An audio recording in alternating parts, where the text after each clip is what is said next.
Class 10 civics का chapter है outcomes of democracy, जो कि हमें बताता है कि आखिर डेमोक्रेसी के क्या क्या आउटकम्स हो सकते हैं, कैसे डेमोक्रेसी हमारी सोसाइटी को सपोर्ट करता है और कैसे ये डेमोक्रेसी हमारी पूरी सोसाइटी को चलाने में हमारी हेल्प करता है। इस पूरे चैप्टर के अंदर हमें कई सारे टॉपिक्स देखने को मिलते हैं, तो ये सभी टॉपिक हम एक सिंगल वीडियो में लेकर आ रहे हैं, तो कहीं जाने की जरूरत नहीं है। ये एक सिंगल वीडियो देखना है और सभी के सभी टॉपिक्स, सभी के सभी आपके डाउट्स जो है वो यहीं से कवर होने वाले हैं।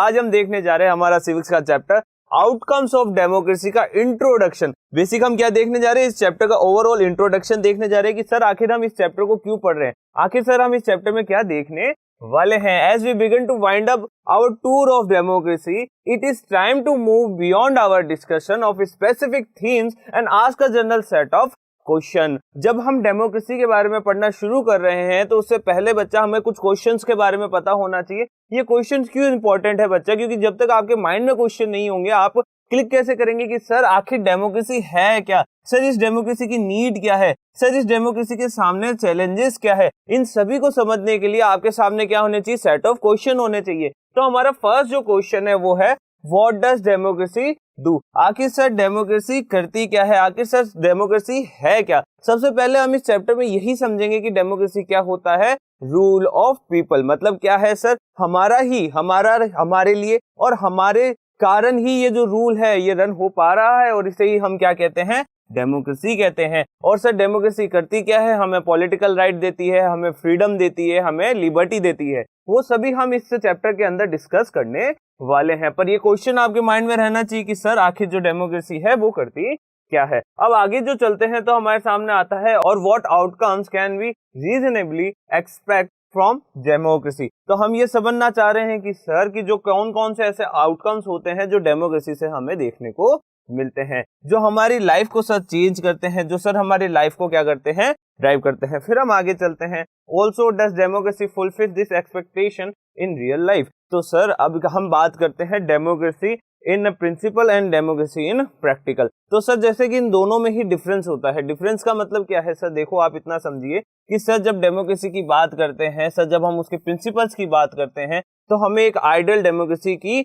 बारे में पता पड़ता है कि सर ये क्या है, एक आइडियल डेमोक्रेसी है, ऐसी एक आइडियल डेमोक्रेसी होनी चाहिए। पर जब सर हम उसे प्रैक्टिस में लेके आते हैं, हम उसे जब प्रैक्टिकल में लेके आते हैं तो वो डेमोक्रेसी का जो एसेंस है वो हमें देखने को नहीं मिलता है। अब ऐसा होता क्यों है सर, क्योंकि सर जो प्रिंसिपल्स है ना वो एक यूटोपिया कि सर आखिर होना कैसा चाहिए। सर यूटोपिया में क्या बताते हैं कि सर कैसा होना चाहिए, एक है ना आइडल हमारे पास कैसा होना चाहिए। पर सर जब हम बात करते हैं सर प्रैक्टिकल लाइफ की, तो सर प्रैक्टिकल लाइफ में क्या है ना, सिचुएशंस हो जाती है चेंज और हमारे अंदर जो एक डेमोक्रेसी का जो एक एसेंस हम देख पा रहे हैं वो भी हो जाता है चेंज। तो क्या सर ये जो डेमोक्रेसी है वो क्या हमारी जो एक्सपेक्टेशन है उसको क्या फुलफिल कर पा रही है, यही चीज, यही क्वेश्चन हम इसके अगले जो टॉपिक्स है ना उसमें कवर करेंगे। फिर हम देखते हैं we begin by thinking about how to assess the outcomes of democracy. इस पूरे चैप्टर का जो फर्स्ट टॉपिक है वो ही है क्या बच्चा, हाउ टू असेस। आखिर हम कैसे असेस कर सकते हैं आउटकम्स ऑफ डेमोक्रेसी को, कि सर जो डेमोक्रेसी है वो इंपॉर्टेंट है, उसके कुछ आउटकम्स है, सर हम उसे असेस कैसे कर पाएंगे, हम उसे समझेंगे कि सर की डेमोक्रेसी का क्या कारण से वो हमारे ऊपर रूल कर पा रही है। ऐसा क्या है सर जो डेमोक्रेसी को इतना सपोर्ट देता है, इतना पावर देता है और इस सिस्टम को इतना एबल बनाता है कि वो एक पॉपुलेशन को, एक है ना सेट ऑफ पीपल के ऊपर क्या कर सकती है, रूल कर सकती है। फिर हम आगे देखते हैं after some clarity on how to think on this chapter, on this subject, we proceed to look at the expected and actual outcomes of democracy in various respects। जैसे ही हम ये समझ लेंगे कि सर कि डेमोक्रेसी अगर होती है, हम बात करेंगे सर बेसिकली डेमोक्रेसी और नॉन डेमोक्रेटिक कंट्रीज की, तो उससे हमें है ना एक आइडिया लग जाएगा कि सर डेमोक्रेसी क्या है, उसका जो रोल है वो हम क्या कर लेंगे, एसेस कर लेंगे। उसके बाद हम ये देखेंगे सर कि जब हमें ये समझ में आ चुका है कि सर डेमोक्रेसी की क्या इंपॉर्टेंस है, फिर हम ये देखेंगे कि सर हमें उससे क्या एक्सपेक्टेड और हमारे क्या एक्चुअल आउटकम्स हमें डेमोक्रेसी से मिलते हैं। फिर हम देखते हैं क्वालिटी ऑफ गवर्नमेंट। तो सर जो गवर्नमेंट है, सर जो गवर्नमेंट की क्वालिटी है हम वो असेस करेंगे कि सर जो हमें एक क्वालिटी ऑफ गवर्नमेंट मिलती है वो डेमोक्रेसी में कैसी होती है। सर नॉन डेमोक्रेटिक जो कंट्रीज होती है वहां पे जो रूल कर रही है गवर्नमेंट वो कैसी होती है। सर इकोनॉमिक वेलबींग, तो सर जैसा कि हम समझ सकते हैं एक कंट्री के लिए एक सेकंड मोस्ट इंपॉर्टेंट जो चीज होती है या फर्स्ट मोस्ट इंपॉर्टेंट जो चीज होती है वो क्या होती है सर, उसकी इकोनॉमिक सिनारियो, उसका इकोनॉमिक सिस्टम। तो हम उसके बारे में भी समझेंगे कि सर हम देख पाएंगे कि सर जो डेमोक्रेसी होती है, डेमोक्रेसी की जो इकोनॉमी होती है वो इतनी वाइबल नहीं हो पाती, इतनी स्ट्रांग नहीं हो पाती as compare to non democratic countries के। क्यों सर, ऐसा क्यों है सर? क्योंकि ये देखने में पाया गया है कि सर की जो डेमोक्रेसीज होती है वहां पे कोई भी जो मेजर डिसीजन होते हैं वो पब्लिक ओपिनियंस के बिना, रिप्रेजेंटेटिव्स के बिना नहीं लिए जाते। जबकि जब हम बात करते हैं किसी ऑटोक्रेट की या फिर हम बात करते हैं किसी नॉन डेमोक्रेटिक कंट्री की, तो वहां पे सर मेजर डिसीजन इजीली लिए जाते हैं। तो हम ये समझ सकते हैं सर कि सर ओवरऑल जो सिस्टम है उसका भी फर्क पड़ता है इकोनॉमिक लाइफ पे, इकोनॉमिक सिस्टम के ऊपर। और इसके अलावा हम ये भी समझेंगे सर कि किसी कंट्री में डेमोक्रेसी होने या किसी कंट्री में डेमोक्रेटिक ना होने के कारण सर उसके इकोनॉमिक लाइफ के ऊपर इतना ज्यादा कोई इंपैक्ट नहीं पड़ता, क्योंकि ऐसे कई सारे फैक्टर्स है जिसको कंसीडर किया जाता है एक इकोनॉमी को देखते टाइम। फिर हम देखते हैं इनइक्वालिटी। सर हम बात करते हैं इनइक्वालिटी की in democracy. Inequality in democracy बहुत कम होती है, जबकि नॉन डेमोक्रेटिक कंट्रीज में देखा गया है कि सर इनइक्वालिटी ज्यादा होती है। सोशल डिफरेंसेस, फिर हम देखेंगे sir accommodation of social diversity. तो उसमें हम पढ़ेंगे सर कि कैसे हमारी जो डेमोक्रेसी होती है वो इतने सारे सोशल डिफरेंसेस को हमसे, हमारे मनों से दूर करती है, सोशल डाइवर्सिटी को अकोमोडेट करती है सर, उसे रहने के लिए एक जगह देती है कि सर हाँ हो सकता है जो कि हमारी जो सोसाइटी है उसमें कई सारे सोशल डिविजन्स हो सकते हैं, कई सारे सोशल क्लासेस हो सकती है सर, पर फिर भी जो डेमोक्रेसी है उन सभी को क्या देती है, अकोमोडेशन देती है। फिर हम बात करते हैं conflict and finally freedom and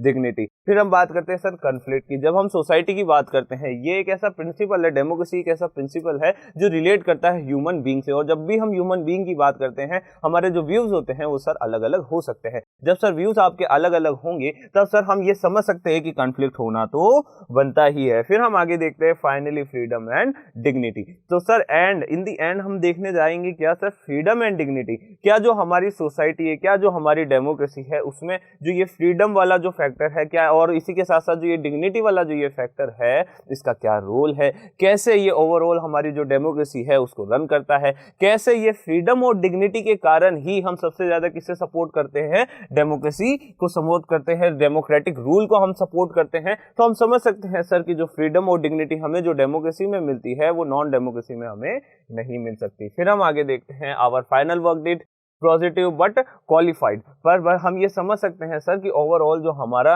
democracy है वो पॉजिटिव है, पर हमारे लिए वो क्या हो चुका है, क्वालिफाइड भी हो चुका है। Leads us to think about the challenges to democracy. हम डेमोक्रेसी के सामने कौन से चैलेंजेस आ रहे हैं, हम उन चैलेंजेस को भी डिस्कस करेंगे। सर जो चैलेंजेस है हर किसी सिस्टम के सामने, हर किसी ह्यूमन के सामने सर लाइफ में भी बहुत सारे चैलेंजेस आते हैं। तो हम ये समझ सकते हैं सर कि जब हम बात करते हैं डेमोक्रेसी की, एक ऐसे सिस्टम की बात करते हैं जो किससे जुड़ा हुआ है, जो ह्यूमन बीइंग से जुड़ा हुआ है, तो उसके सामने भी कुछ चैलेंजेस आते हैं। अगर आपको कुछ समझना हो कि सर ऐसे चैलेंजेस कौन कौन से हो सकते हैं, तो सर हम ये देख सकते हैं फर्स्ट जो हमारे डेमोक्रेसी के सामने चैलेंज होता है वो ये होता है सर कि ओवरऑल जो सिस्टम है उसमें इनइक्वालिटी जो है वो बढ़ती जाती है। उसके अलावा sir lack of social services. Sir हमारा एक जो डेमोक्रेसी है उसका एक है ना बेसिक मोटो क्या है सर, हमें ज्यादा से ज्यादा क्या मिले, सोशल सर्विसेज मिले, ज्यादा से ज्यादा वो क्या करे, सोशल डाइवर्सिटी को अकोमोडेट करे। पर होता क्या है सर, जब हम बात करते हैं एक्चुअल डेमोक्रेसी की तो उसके सामने यही तो चैलेंजेस होते हैं जो उभर के सामने आते हैं। तो बच्चा आज के इस इंट्रोडक्शन वाले वीडियो में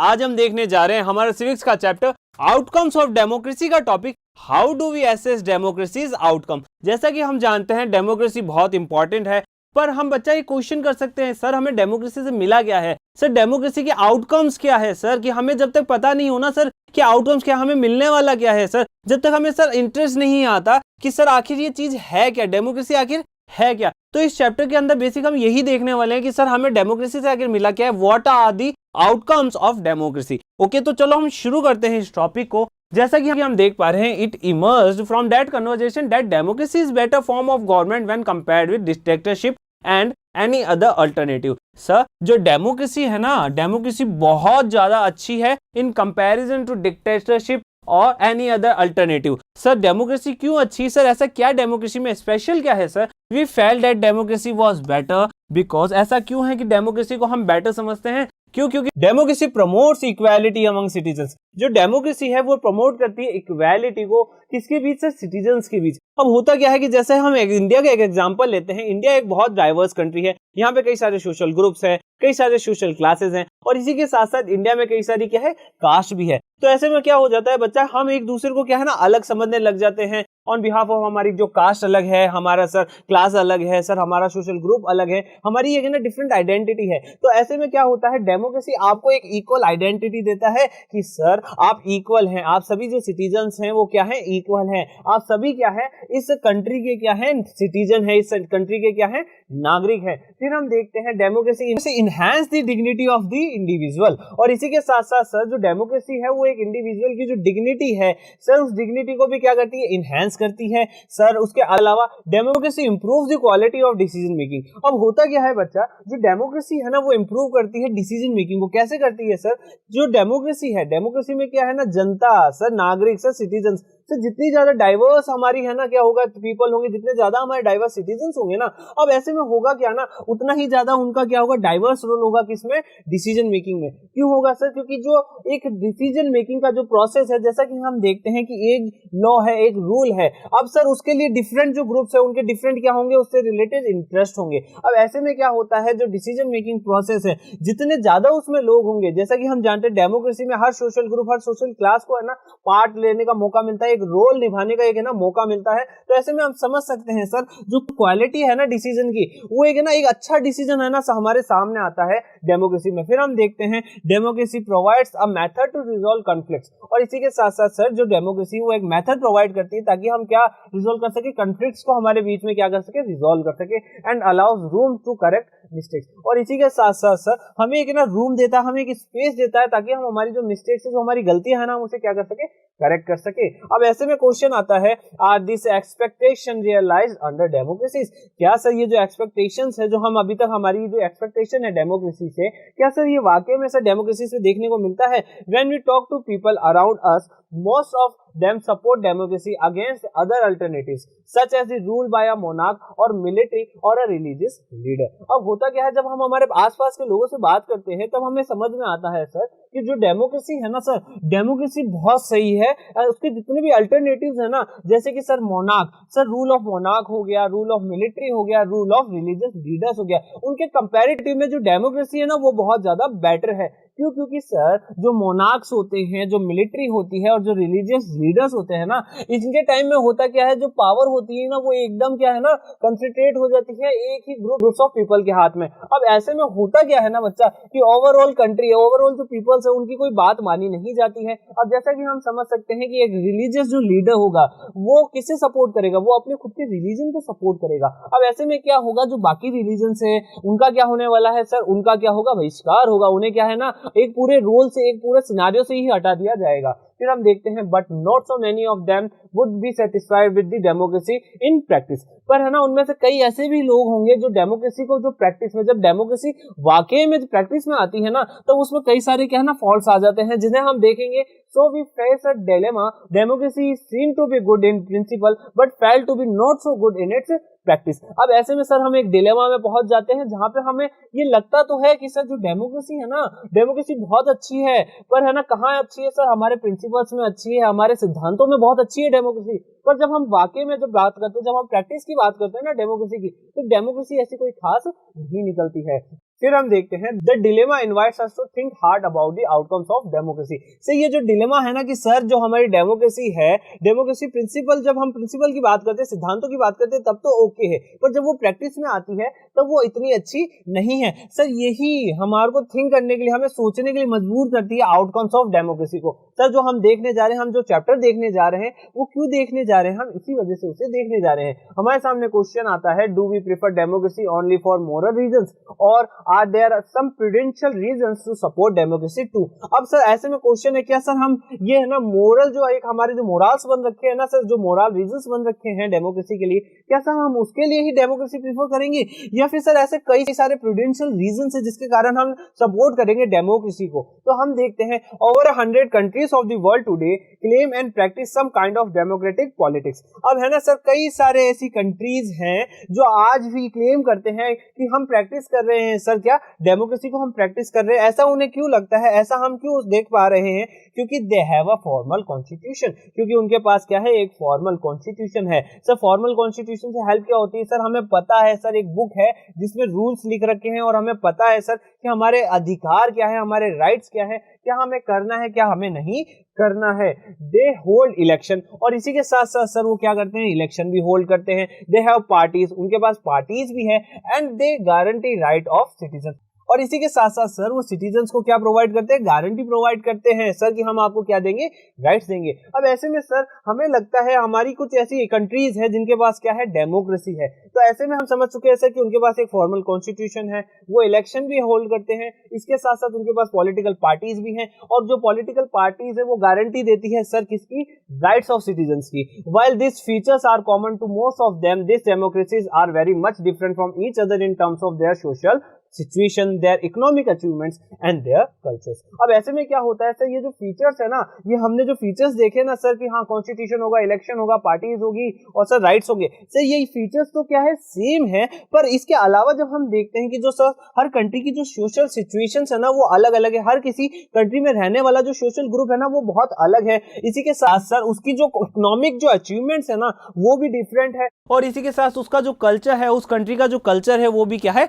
डिफरेंट है। तो हम समझ चुके हैं सर कि फीचर्स तो सेम है, ये लगभग ये सारे फीचर्स सेम है, पर उसकी सोशल सिचुएशन अलग है, उसकी इकोनॉमिक अचीवमेंट्स अलग है, और उसका जो कल्चर है वो भी अलग है। Clearly what may be achieved और not achieved under each of these democracies will be very different, but is there something that we can expect from every democracy just because it is a democracy? पर sir फिर भी कुछ ना कुछ एक ऐसी चीजें हैं जो हम है ना एक डेमोक्रेसी से क्या कर सकते हैं, एक्सपेक्ट कर सकते हैं। our interest in and fascination for democracy often pushes us into taking a position that democracy can address all socio-economic and political problems। Sir हमारा क्या है ना, डेमोक्रेसी से क्या है, फैसिनेशन है सर, एक लगाव है, एक इंटरेस्ट है सर डेमोक्रेसी में, इसलिए हमें लगता है सर कि जो डेमोक्रेसी है ना सर वो एक एड्रेस कर सकती है, एक पोजीशन होल्ड कर सकती है, जहां पे वो सारे socio economic and political problems को क्या कर सकती है, सॉल्व कर सकती है। फिर हम देखते हैं if some of our expectation are not met we start blaming the idea of democracy. और ऐसे में होता क्या है, जब सर जनता की सर जब पीपल्स की है ना एक्सपेक्टेशन मैच नहीं होती ना, तो वो क्या कहते हैं कि सर हमारी जो डेमोक्रेसी है वो क्या है, जो आइडिया ऑफ डेमोक्रेसी वो क्या है, गलत है। वो इसीलिए क्या करना शुरू कर देते हैं, डेमोक्रेसी को ब्लेम करना शुरू कर देते हैं, और we start doubting if we are living in a democracy. और इसी के साथ साथ सर हम डाउट भी करने लग जाते हैं, क्या सर हम डेमोक्रेसी में रह रहे हैं, सर क्यों, ऐसा क्यों है सर। जैसा कि हम अभी का जो सिनारियो देखते हैं, ऐसी कई सारी कंट्रीज है, जैसा कि हम बात करते हैं सर पाकिस्तान की। सर पाकिस्तान में क्या हुआ है, इमरान खान को हटाया गया है और दूसरे प्रधानमंत्री को लाया गया है। अब सर ऐसे में हमें लगता है कि सर मिलिट्री ने ये काम किया है, तो ऐसे में क्या सर हम डेमोक्रेसी में रह रहे हैं। हमारे माइंड में ये क्वेश्चन आता है सर कि सर जहां पे जो मिलिट्री है, मिलिट्री की पावर चल रही है, तो क्या सर वहां पे किसी तरीके से डेमोक्रेसी है, ये एक है ना डाउट आने लग जाता है लोगों के मन में। और ऐसे में सर लोगों के सामने क्वेश्चन आता है सर क्या हम डेमोक्रेसी में ही रह रहे हैं। The first step towards thinking carefully about the outcomes of democracy is to recognize that democracy is just a form of government। तो जब भी हम आउटकम्स ऑफ डेमोक्रेसी की बात करते हैं ना सर, तब हमें एक ये चीज को मानना पड़ेगा सर, हमें इसको रिकॉग्नाइज करना पड़ेगा कि सर जो हमारी डेमोक्रेसी है वो और कुछ नहीं है, वो क्या है, एक फॉर्म ऑफ गवर्नमेंट है सर। जैसे कि एरिस्टोक्रेसी है, इसके अलावा जो हमने अभी देखा था ना, रिलीजियस लीडर्स भी क्या करते हैं, कई बार होल्ड करते हैं कंट्री में एक सुपीरियर पोजीशन को। फिर हम देखते हैं it can only create conditions for achieving something, the citizens have to take advantage of those condition and achieve those goals. और इसी के साथ साथ सर जो ये सिटीजंस है सर, जो सिटीजंस को अपनी पावर्स का पता होना चाहिए सर, उन्हें पता होना चाहिए कि उनको कौन कौन से एडवांटेज मिले हैं, ताकि वो पता कर सके सर कि हमारी ओवरऑल कंडीशन क्या है, और इसी के साथ साथ वो सर अपने जो गोल्स है उनको क्या कर सके, अचीव कर सके। एक बार हम इसका रिकैप देख लेते हैं कि आज हमने क्या क्या देखा है। तो जैसा कि हम जान रहे हैं आज का जो टॉपिक है, how do we assess democracy outcomes. तो हम समझ पा रहे हैं सर कि जो डेमोक्रेसी की जो आउटकम्स है ना, उन्हें हम कैसे असेस कर सकते हैं। तो जैसा कि हम देख पा रहे हैं कि जो डेमोक्रेसी है ना, वो अपने किसी भी अल्टरनेटिव जैसे कि डिक्टेटरशिप हुआ, एरिस्टोक्रेसी हुआ, उसके कंपैरेटिवली डेमोक्रेसी क्या है, बेटर है। अब ऐसा हमें क्यों लगता है? क्योंकि डेमोक्रेसी हमें इक्वालिटी देता है, डिग्निटी देता है, क्वालिटी ऑफ डिसीजन मेकिंग देता है, मेथड टू रिजॉल्व कॉन्फ्लिक्ट देता है, और इसी के साथ साथ हमें एक रूम देता है, हमें एक स्पेस देता है ताकि हम करेक्ट कर सके अपनी मिस्टेक्स को। फिर हम बात करते हैं जब डेमोक्रेसी की, तब हम जानते हैं कि सर जो डेमोक्रेसी है ना, वो बेटर है। किससे बेटर है सर? एक मोनार्क के रूल करने से बेटर है, एक मिलिट्री रूल करने से बेटर है, और एक रिलीजियस लीडर के रूल करने से बेटर है। अब ऐसा कई बार है ना डेमोक्रेसी में हुआ है कि सर हमें लगता है कि सर जो डेमोक्रेसी है ना, वो जब प्रिंसिपल जब हम बात करते हैं ना डेमोक्रेसी की, तब तो वो बहुत अच्छी है, पर जब हम उसको प्रैक्टिस में लेते हैं ना, तब डेमोक्रेसी कैसी हो जाती है, उसमें कुछ ना कुछ कमी हमें देखने को मिल जाती है। फिर हम देखते हैं सर इस डिलेमा के कारण ही हम सोचने पे मजबूर होते हैं सर कि हमें क्या आउटकम्स मिल रहे हैं डेमोक्रेसी से। फिर हमारे सामने क्वेश्चन है, do we prefer democracy only for moral reasons और are there some prudential reasons to support democracy too? अब ऐसे में सर क्या डेमोक्रेसी को प्रीफर करना है सर, हम क्या डेमोक्रेसी एक मॉरल रीजंस के कारण ही सपोर्ट करेंगे या उसके कुछ प्रूडेंशियल रीजंस भी है उसको सपोर्ट करने के? तो हम देख रहे हैं सर कि कई सारी ऐसी कंट्रीज है जो है ना ऐसा क्लेम करती है कि सर उनके पास क्या है, डेमोक्रेसी है, डेमोक्रेटिक पॉलिटिक्स है। अब ऐसा उन्हें क्यों लगता है? क्योंकि सर वहां पे क्या है, एक फॉर्मल कॉन्स्टिट्यूशन है, वहां पे इलेक्शंस होते हैं, वहां पे पॉलिटिकल पार्टीज हैं, और इसी के साथ साथ सर वो पॉलिटिकल पार्टीज उन्हें क्या प्रोवाइड करती है, सिटीजंस को क्या प्रोवाइड करती है, राइट्स प्रोवाइड करती है। सर हम देख पा रहे हैं कि सर ये जो फीचर्स है ना, ये हर एक डेमोक्रेसी में क्या होते हैं, सेम होते हैं, पर सर उस डेमोक्रेसी की सोशल सिचुएशन, हर एक कंट्री की सोशल सिचुएशन, उसकी इकोनॉमिक सिचुएशन और इसी के साथ साथ उसका जो कल्चर है ना, वो अलग अलग हो सकता है। फिर हम बात करते हैं सर कि हाँ, हमारा जो एक फैसिनेशन है, एक जो हमारा एक लगाव है डेमोक्रेसी के साथ, तो वो है ना उसके कारण हमें ये लगने लग जाता है कि जो डेमोक्रेसी है वो हर तरीके के social, economic and political problems को क्या कर सकती है, सॉल्व कर सकती है। पर हमें ये पता होना चाहिए कि सर जो डेमोक्रेसी है वो और कुछ भी नहीं है, एक फॉर्म ऑफ गवर्नमेंट है। और इसी के अलावा सर जब भी हमारी सर जो एक्सपेक्टेशन है वो मैच नहीं होती, तब हम है ना ब्लेम करने लग जाते हैं डेमोक्रेसी को कि सर डेमोक्रेसी होने के कारण ये हमारी एक्सपेक्टेशन जो है वो फुलफिल नहीं हो पा रही है। फिर हम देखते हैं सर कि हमारे जो सिटीजन्स है सर, सिटीजन्स के पास एडवांटेज हैं। क्यों एडवांटेज है सर? वो कहाँ रह रहे हैं, वो एक डेमोक्रेसी में रह रहे हैं। उन एडवांटेजेस का उन्हें क्या करना चाहिए, बेनिफिट लेना चाहिए।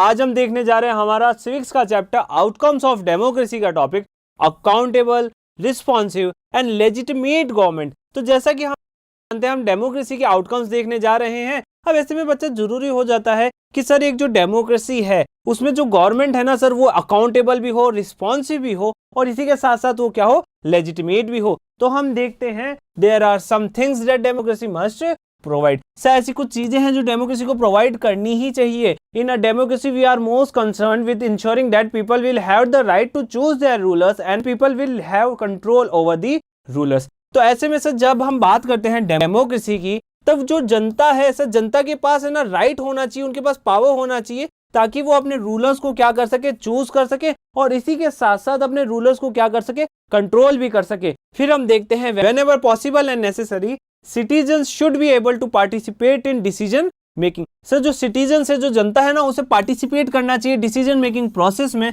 ताकि है ना वो एक अच्छा रूल बना सके, एक अच्छा लॉ बना सके, एक अच्छा एनवायरनमेंट बना सके। तो ऐसे में sir therefore the most basic outcome of democracy should be that it produce a government that is accountable to the citizens and responsive to the needs and the expectation of the citizens। तो ऐसे में हम देखते हैं sir जो democracy है, democracy हमें provide करता है एक अकाउंटेबल गवर्नमेंट, एक ऐसी गवर्नमेंट जो क्या है, रिस्पॉन्सिव है, और इसी के साथ साथ हमारी जो एक्सपेक्टेशन है उस गवर्नमेंट से, वो गवर्नमेंट उन्हें क्या करती है, फुलफिल करती है। तो हम समझ सकते हैं डेमोक्रेसी हमें क्या देता है, एक अकाउंटेबल गवर्नमेंट देता है। फिर हम आगे देखते हैं, before we go into this question we face another common question, is the democratic government efficient? क्या डेमोक्रेटिक जो गवर्नमेंट है वो क्या एफिशिएंट होती है? Is it effective? क्या जो डेमोक्रेटिक गवर्नमेंट है वो इफेक्टिव होती है? Some people think that democracy produces less effective government. कुछ लोगों का ऐसा मानना है कि जो डेमोक्रेसी है ना वो प्रोड्यूस करती है एक लेस इफेक्टिव गवर्नमेंट। ऐसा क्यों सर? क्योंकि it is of course true that non democratic rulers do not have to bother about deliberation in assemblies or worry about majorities and public opinions। अब होता क्या है ना सर, जब हम बात करते हैं नॉन डेमोक्रेटिक रूलर्स की, तब होता क्या है बच्चा, उनको किसी भी तरीके से टेंशन नहीं होती, किसकी डेलिब्रेशन इन असेंबलीज की टेंशन नहीं होती, उन्हें किसी तरीके से मेजॉरिटीज और पब्लिक ओपिनियंस की कुछ पड़ी ही नहीं होती है। ऐसे में क्या होता है, वो जो मेजर डिसीजंस होते हैं ना वो बहुत इजीली ले लेते हैं और बहुत इफेक्टिव तरीके से, बहुत स्पीडली उसे है ना ले लेते हैं। अब ऐसे में जब हम डेमोक्रेसी की बात करते हैं तो डेमोक्रेसी में होता क्या है कि हमारा जो डिसीजन मेकिंग प्रोसेस है ना उसे लगता है बहुत सारा टाइम, इसीलिए हमें लगने लग जाता है जो हमारा डेमोक्रेटिक जो सिस्टम है वो क्या है, एक लेस इफेक्टिव सिस्टम है। अब हम देखते हैं कि जो ये नॉन डेमोक्रेटिक रूलर्स है ना, अब इनको है ना, इनको बेनिफिट क्या होते हैं, so they can be very quick and efficient in decision making and implementation. तो होता क्या है, जब उनके ऊपर किसी भी तरीके से कोई टेंशन नहीं होती ना सर, किसी भी टाइप का डेलिब्रेशन की उन्हें टेंशन नहीं होती, किसी भी तरीके से मेजोरिटी पब्लिक ओपिनियंस की जब टेंशन नहीं होती ना, तो वो क्विकली क्या करते हैं, डिसीजंस ले लेते हैं और उन्हें क्या कर देते हैं, इंप्लीमेंट कर देते हैं। Democracy is based on the idea of deliberation and negotiations, so some delay is bound to take place. अब ऐसे में होता क्या है सर, जो डेमोक्रेसी है, डेमोक्रेसी का तो आइडिया ही यही है, डेलिब्रेशन एंड नेगोशिएशन। जब तक डेलिब्रेशन नहीं होगा, जब तक नेगोशिएशन नहीं होगा, तब तक डेमोक्रेसी में डिसीजन मेकिंग नहीं हो सकती, और इसी के कारण डेमोक्रेसी में क्या होता है, डिले होने लग जाता है। अब क्वेश्चन यह है, that make democratic government inefficient. तो क्या सर ये जो एक प्रॉब्लम है सर, ये जो डिले की जो प्रॉब्लम है, क्या हम इसी के कारण हम एक डेमोक्रेटिक गवर्नमेंट को इनएफिशिएंट कह सकते हैं? Let us think in terms of cost. Imagine a government that में टेक डिसीजंस वेरी फास्ट। अब ऐसे में हम है ना सर एक इमेजिनेशन करते हैं सर, हम एक ऐसी गवर्नमेंट को इमेजिन कर रहे हैं जो है ना डिसीजंस ले लेती है बहुत जल्दी। तब होता क्या है, but it may take decisions that are not accepted by the people and may therefore face problems. अब होता क्या है, हम एक इमेजिनेशन कर रहे हैं कि सर एक ऐसी गवर्नमेंट है जो बहुत जल्दी जल्दी डिसीजन ले लेती है। अब होता क्या है सर, ये जो डिसीजंस है ना, ये जनता के द्वारा एक्सेप्ट नहीं किए जाते, जो पीपल है वो इन्हें एक्सेप्ट नहीं करता है, और होता क्या है सर कि ओवरऑल जो सिस्टम है वो क्या करना शुरू कर देता है, वो प्रॉब्लम्स को फेस करना शुरू कर देता है। In contrast the democratic government will take more time to follow procedures before arriving at a decision. अब होता क्या है सर, एक डेमोक्रेटिक जो गवर्नमेंट होती है ना सर, उसे एक प्रोसीजर्स को फॉलो करना पड़ता है, उसे कई सारे प्रोसीजर्स को फॉलो करना पड़ता है एक डिसीजन के ऊपर आने से पहले। अब ऐसे में क्या होता है कि जो डिसीजन है ना वो एक है ना एक प्योरेस्ट डिसीजन बन जाता है, ये क्या है ना एक कई सारी लेयर से होके गुजरता है, तो वो क्या हो जाता है, फिल्टर हो जाता है। But because it has followed procedures, its decision may be both more acceptable to the people and more effective. तो ऐसा हम समझ सकते हैं सर कि जब है ना एक प्रोसीजर एक प्रोसीजर को फॉलो किया जाता है, एक लंबे प्रोसीजर को फॉलो किया जाता है ना, तो उससे क्या होता है कि एक ऐसा लॉ हमारे सामने आता है जो मोर एक्सेप्टेबल होता है, बहुत जल्दी से लोग उस पर एग्री कर देते हैं, और इसी के साथ साथ वो क्या होता है, मोर इफेक्टिव भी होता है। So the cost of time that democracy page is perhaps worth it. इसी के कारण हम समझ सकते हैं सर कि हाँ, डेमोक्रेसी में जो डिसीजन है उनको लेने में जरूर टाइम लगता है सर, पर फिर भी उनकी एक वैल्यू होती है, क्योंकि वो है ना लोगों के द्वारा, जो जनता है उसके द्वारा क्या किए जाते हैं, उसे एक्सेप्ट किया जाता है। Now look at the other side, democracy ensures that decision making will be based on norms and procedures. तो ऐसे में सर हम ये देख सकते हैं कि एक अदर साइड भी है, जहां पे हम देख पा रहे हैं कि जो डेमोक्रेसी है ना वो इंश्योर करता है कि सर कोई भी डिसीजन जो है बिना किसी नॉर्म्स और प्रोसीजर के फॉलो किए बिना लिया नहीं जा सकता।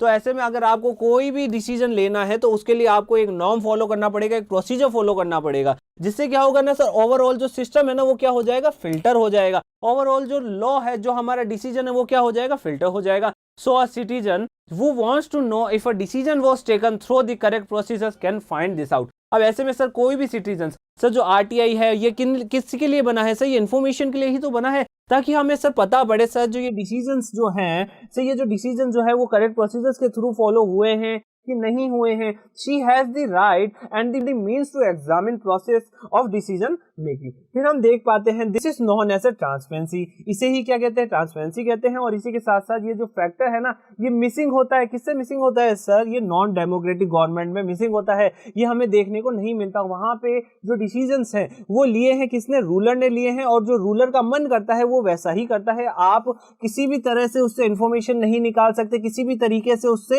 एक ट्रांसपेरेंसी की बात नहीं कर सकते। Therefore, when we are trying to find out the outcomes of democracy, it is right to expect democracy to produce a government that follows procedures and is accountable to the people. इसीलिए जब हम democracy की बात करते हैं ना तो sir हम डेमोक्रेसी से एक है ना एक राइट, एक है ना हम उसको बता सकते हैं सर, हम एक्सपेक्ट कर सकते हैं कि सर हाँ, अगर हम डेमोक्रेसी की बात कर रहे हैं तो गवर्नमेंट जो है वो कैसी है, अकाउंटेबल है। इसी के कारण सर जो डिसीजन मेकिंग प्रोसेस है वो कैसा है, ट्रांसपेरेंट है। अब हम देखते हैं we can also expect that the democratic government develops mechanism for citizens to hold the government accountable and mechanism for the citizens to take part in decision making whenever they think fit। अब बच्चा होता क्या है ना, जो हमारी democracy है उसने एक ऐसा सिस्टम, एक ऐसा मैकेनिज्म डेवलप कर लिया है जिसके थ्रू जो सिटीजन्स है ना वो अपनी गवर्नमेंट को अकाउंटेबल ठहरा सकते हैं। इसी के साथ साथ एक ऐसा मैकेनिज्म बनाया है जिसके थ्रू वो डिसीजन मेकिंग जो प्रोसेस है ना उसके अंदर अपने आप को क्या कर सकते हैं, फिट कर सकते हैं। If you wanted to measure democracies on the basis of the expected outcome you should look for the following practices and institutions.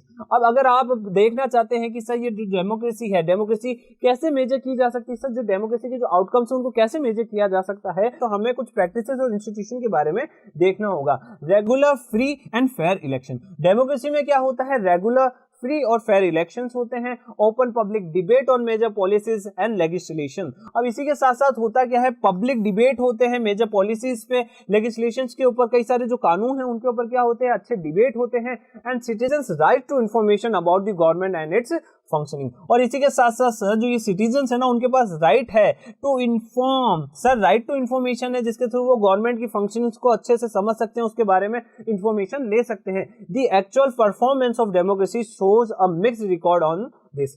The actual performance of democracy shows a mixed records on this. Democracies have had greater success in setting up regular and free elections. अब जैसा देखा गया है कि जो हमारी democracies है ना वहाँ पे रेगुलर और फ्री इलेक्शंस होते हैं and in setting up condition for open public debate. और इसी के साथ साथ ऐसी कंडीशन बनाई जाती है ताकि हर एक इश्यू के ऊपर, हर एक लेजिस्लेशन के ऊपर क्या हो सके, ओपन पब्लिक डिबेट हो सके। But most democracies fall short of elections that provide a fair chance to everyone and in subjecting every decision to public debate। फिर हम देखते हैं democratic government do not have a very good record when it comes to sharing information with citizens. जैसे ही हम बात करते हैं डेमोक्रेटिक गवर्नमेंट की तो अक्सर ये देखा जाता है कि जो डेमोक्रेटिक गवर्नमेंट्स होती है ना वो अपनी जो इन्फॉर्मेशन है, जो एक है ना इंपॉर्टेंट जो इन्फॉर्मेशन है ना वो सिटीजंस को शेयर नहीं करती है, वो उन्हें मना कर देती है कि हम ये इन्फॉर्मेशन आप तक नहीं पहुंचाएंगे।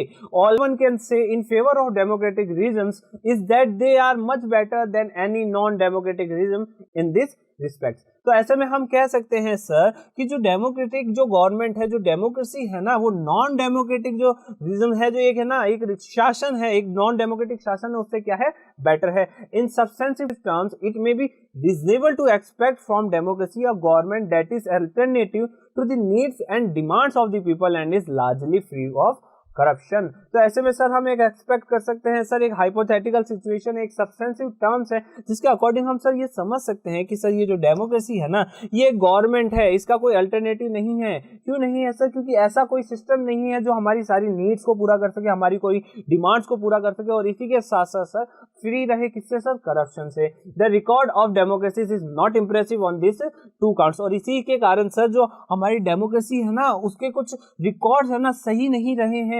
दो कारणों की वजह से democracies often frustrated the needs of the people and often ignore the demands of the majority of its population। ऐसा देखा गया है कि जो डेमोक्रेसीज है ना वो क्या कर देती है, लोगों को फ्रस्ट्रेट कर देती हैं, वो लोगों को इग्नोर कर देती है, उनकी डिमांड्स को इग्नोर कर देती है, और इसी के साथ साथ जो मेजॉरिटी ऑफ पॉपुलेशन जो चाहती है उसे हमेशा क्या कर देती है, बायकट कर देती है, उसे क्या कर देती है, साइड हटा देती है। The routine tales of corruption are enough to convince us that democracy is not free of this evil। और इसी के साथ साथ सर कई सारी है ना ऐसे हमें खबरें सुनने को मिलती है सर, करप्शन की ऐसी खबरें सुनने को मिलती है जिसके थ्रू हम कह सकते हैं सर कि ये जो डेमोक्रेसी है ना ये फ्री नहीं है इस ईवल से। ये करप्शन का जो ईवल है ना ये इसमें भी क्या है, समाया हुआ है। फिर हम देखते हैं at the same time there is nothing to show that non democracies are less corrupt और more sensitive to the people. ऐसा कोई तरीका नहीं है जिससे हम शो कर सके कि सर ये जो नॉन डेमोक्रेसीज है ना वो क्या है, लेस करप्ट है, मतलब बहुत कम तो वो करप्ट है, और इसी के साथ साथ बहुत ज्यादा सेंसिटिव है अपनी जनता के लिए, अपने लोगों के लिए। तो हम समझ सकते हैं sir there is one respect in which democratic government is certainly better than its alternatives. तो ऐसे में सर एक एक्सपेक्ट है जिसके थ्रू हम कह सकते हैं कि हाँ सर कि जो हमारा जो डेमोक्रेटिक जो सिस्टम है ना वो बेटर है। किससे बेटर है, उसके किसी भी अल्टरनेटिव से। वो सिस्टम है sir democratic government is legitimate government. क्या होता है सर, जो ये डेमोक्रेटिक गवर्नमेंट है वो कैसी गवर्नमेंट होती है, एक लेजिटिमेट गवर्नमेंट होती है। इसके कारण हम कह सकते हैं सर कि ये जो डेमोक्रेटिक गवर्नमेंट है, जो डेमोक्रेसी है ना वो क्या है, बेटर है। It may be slow, less efficient, not always very responsive और clean, but a democratic government is people's own government. तो हाँ, हम ऐसा कह सकते हैं कि जो डेमोक्रेटिक गवर्नमेंट है वो स्लो है, लेस एफिशिएंट है, हमेशा रिस्पॉन्सिव भी नहीं होती, और हाँ वो है ना कहीं करप्शन से भी क्या है भर रखी है। पर फिर भी हम कह सकते हैं कि जो डेमोक्रेटिक गवर्नमेंट है ना वो क्या है पीपल्स ओन गवर्नमेंट है, हमारी खुद की क्या है गवर्नमेंट है। That is why there is an overwhelming support for the idea of democracy all over the world. ये हम देख पा रहे हैं कि सर कि जो डेमोक्रेसी है ना उसको ऑल ओवर वर्ल्ड में क्या मिलता है, सपोर्ट मिलता है, क्योंकि लोगों को लगता है ये हमारी खुद की गवर्नमेंट है। As the accompanying evidence from South Asia shows the support exists in countries with democratic regimes as well as the countries without democratic regimes। और इसी के कारण हम देख पा रहे हैं सर कि जो हमारा ये साउथ एशिया का जो रीजन है ना वहां हम देखते हैं कि सर कि जो डेमोक्रेटिक रीजन्स है ना वहां पे भी डेमोक्रेसी की नीड है, और जहां पे डेमोक्रेटिक जो रीजन्स नहीं है वहां पे भी डेमोक्रेसी की एक नीड देखी गई है। फिर हम देखते हैं people wish to be ruled by representatives elected by them. Sir ऐसा लोग है ना विश करते हैं कि सर हम उन लोगों के द्वारा रूल किए जाए जो हमारे खुद के क्या हो रिप्रेजेंटेटिव्स हो, जिन्हें किसने चुना हो, हमने ही चुना हो, जिन्हें किसने इलेक्ट किया हो, हमने ही इलेक्ट किया हो। They also believe that democracy is suitable for their country. और इसी के साथ साथ सर हम डेमोक्रेसी को क्या मानते हैं, सुटेबल मानते हैं हमारी कंट्री के लिए। Democracy's ability to generate its own support is itself an outcome that can not be ignored. Sir जो डेमोक्रेसी है ना सर डेमोक्रेसी अपने आप ही अपना जो सपोर्ट है वो जनरेट कर लेती है। यही एक इंपॉर्टेंट आउटकम है सर डेमोक्रेसी का, कि उसके लिए है ना सर हमें किसी के पास जाना नहीं पड़ता, डेमोक्रेसी खुद अपने आप में ही अपना सपोर्ट क्या कर लेती है, जनरेट कर लेती है। आज हम देखने जा रहे हैं हमारा सिविक्स का चैप्टर आउटकम्स ऑफ डेमोक्रेसी का topic economic growth and development. तो जैसा कि हम डेमोक्रेसी के बारे में बात कर चुके हैं, डेमोक्रेसी को अच्छे से हम समझ चुके हैं, तो आज हम ये देखेंगे कि आखिर से ये जो डेमोक्रेसी है उसमें सर ये इकोनॉमिक ग्रोथ और जो डेवलपमेंट है सर उसका क्या रोल रहता है, आखिर एक डेमोक्रेसी में इकोनॉमी कैसे ग्रो करती है, वो कैसे डेवलप होती है। तो हम देखते हैं आज the inability of democracy to achieve higher economic development worries us. तो जैसा कि देखा गया है डेमोक्रेसी में जब हम देखते हैं तो वहां इकोनॉमिक डेवलपमेंट हमें कम देखने को मिलता है, पर हम बच्चा डेमोक्रेसी को ही एक कारण नहीं मान सकते, डेमोक्रेसी को ही हम इकलौता एक ऐसा फैक्टर नहीं मान सकते जो किसी भी इकोनॉमिक ग्रोथ और डेवलपमेंट के लिए जिम्मेदार हो। ऐसा क्यों बच्चा, क्योंकि but this alone can not be reason to reject democracy as you have already studied in economics. Economic development depends on several factors. जैसे कि हम जानते हैं, जैसा कि हमने इकोनॉमिक्स में पढ़ा है बच्चा, कि जो डेमोक्रेसी है वो एक है ना फैक्टर नहीं है, एक इकलौता फैक्टर नहीं है कि किसी कंट्री का इकोनॉमिक ग्रोथ नहीं हो पा रहा, उसका इकोनॉमिक डेवलपमेंट नहीं हो पा रहा है। डिपेंड करते हैं उसके कई सारे ऐसे फैक्टर्स, ऐसे कई सारे सेवरल फैक्टर्स है जिसके ऊपर एक इकोनॉमी डिपेंड करती है। जैसे कि सर कंट्रीज पॉपुलेशन साइज, जितना जिस कंट्री की पॉपुलेशन ज्यादा होगी सर उसको ओवरऑल इकोनॉमिक डेवलपमेंट करने में क्या लगेगा, टाइम लगेगा, और इसी के साथ साथ उसको कई सारे रिसोर्सेज लगेंगे। अब ऐसे में होता क्या है बच्चा, जी ओवरऑल जो हम जब इकोनॉमिक डेवलपमेंट की बात करेंगे तो पॉपुलेशन की जो साइज है वो मैटर करती है। जैसे कि हम देखते हैं एक कंट्री है जिसका नाम है सर इजराइल। अब सर इजराइल की जो पॉपुलेशन है वो इंडिया के कंपैरेटिवली बहुत ज्यादा कम है, तो हम देख सकते हैं सर कि जो इकोनॉमिक डेवलपमेंट का जो फेज है वो इजराइल में कैसा चल रहा है। हम देख पा रहे हैं कि जो हमारी इजराइल जो कंट्री है वो इकोनॉमिकली बहुत ज्यादा डेवलप है, टेक्नोलॉजिकली बहुत ज्यादा एडवांस है। और जब हम बात करते हैं सर इंडिया जैसी कंट्री की, हाँ सर हम इंडिया की बात कर रहे हैं, जहां हम देखते हैं सर कि एक वास्ट पॉपुलेशन है, और वास्ट पॉपुलेशन होने के कारण इंडिया में सर जो इकोनॉमिक डेवलपमेंट है वो कैसा है, स्लो है। और जैसा कि हम देख पा रहे हैं क्यों ऐसा है,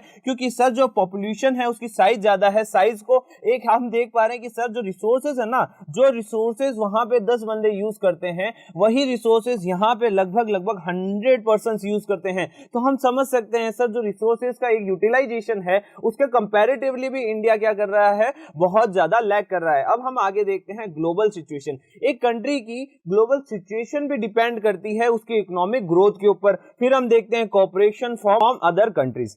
अब जैसा कि हम देख पाते हैं ऐसी कई सारी कंट्रीज होती है जिनका वर्ल्ड से क्या होता है, धीरे धीरे पत्ता साफ हो जाता है। मतलब क्या होता है ना बच्चा, वो वर्ल्ड से अपना जो कनेक्शन है ना वो धीरे धीरे क्या कर लेती है, तोड़ लेती है। उसके कारण क्या होता है, उसका जो एक वर्ल्ड में जो एक उसका जो सपोर्ट उसे मिल रहा था, उसके साथ जो कंट्रीज कोऑपरेट कर रही थी ना वो उससे दूर हो जाती है। तो इसमें देखा जाता है कि ओवरऑल फिर उसकी जो इकोनॉमी है, इकोनॉमी भी धीरे धीरे क्या हो जाती है, डिक्लाइन की तरफ आगे बढ़ जाती है। फिर हम आगे देखते हैं economic priorities adopted by countries. अब जो इकोनॉमिक प्रायोरिटीज, सर जो लास्ट जो फैक्टर है वो हमें दिख रहा है economic priorities adopted by a country. तो जैसा कि हम जानते हैं कि इंडिया में भी 5 ईयर प्लान लाया गया था। क्यों लाया गया था? क्योंकि सर उसकी नीड थी, उस प्लान की क्या थी? नीड थी। और जो उस प्लान्स के अंदर जो डिस्कस किया गया था, जो उस प्लान के अंदर इंप्लीमेंट किया गया था, वो ऐसी कुछ प्रायोरिटीज थी जो उस टाइम क्या थी? कंट्री की नीड थी। तो हम समझ सकते हैं सर कि एक ऐसा फैक्टर है जिसे हम कहते हैं इकोनॉमिक प्रायोरिटीज अडॉप्टेड। सर जैसा कि हम देखते हैं एक फैक्टर है जो इकोनॉमिक प्रायोरिटीज पे डिपेंड करता है, इकोनॉमिक प्रायोरिटीज बताता है कंट्री की,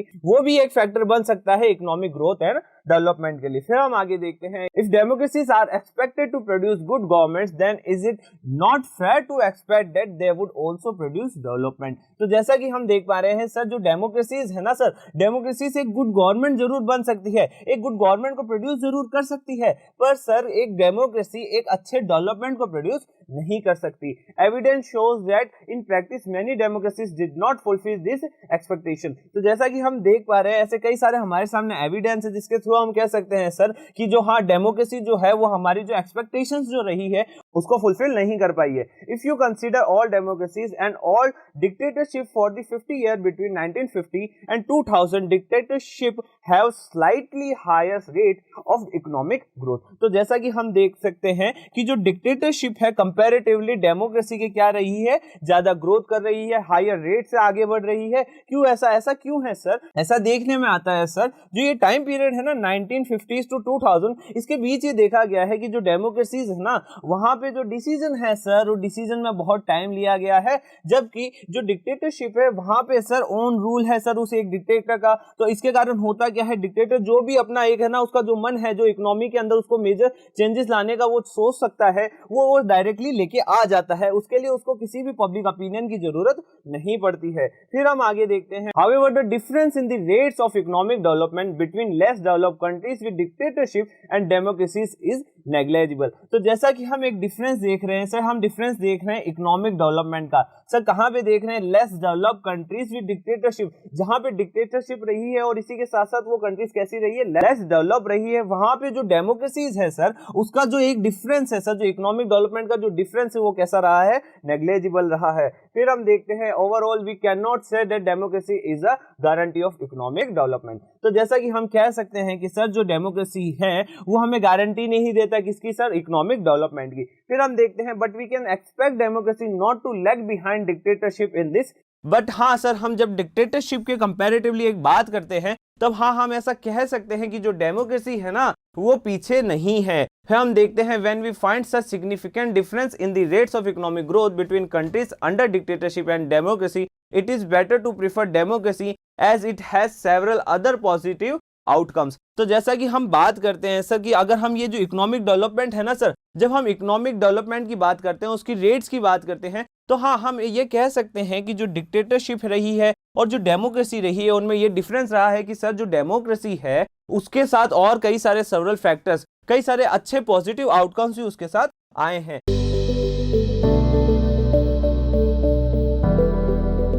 आज हम देखने जा रहे हैं सिविक्स का चैप्टर आउटकम्स ऑफ डेमोक्रेसी का topic reduction of inequality and poverty. तो जैसा कि हम देख पा रहे हैं, हमने डेमोक्रेसी के बारे में अच्छे से डिस्कस कर लिया है और आज हम देख रहे हैं reduction of inequality and poverty. हम देख रहे हैं सर ये जो डेमोक्रेसी का रोल क्या रहा है reduction of poverty and inequality के अंदर। तो हम देखते हैं, perhaps more than development, it is reasonable to expect democracies to reduce economic disparity। तो जैसा कि हम जानते हैं कि सर जो हमारी डेमोक्रेसी है, हाँ वो इकोनॉमिक फ्रंट पे इतना अच्छे से काम नहीं कर पा रही है, पर सर जो ये इकोनॉमिक डिस्पैरिटीज है सर, जो ये इनइक्वालिटीज है ना सर, उसको डेमोक्रेसीज के अंदर देखा गया है कि डेमोक्रेसीज उसको रिड्यूस करती है।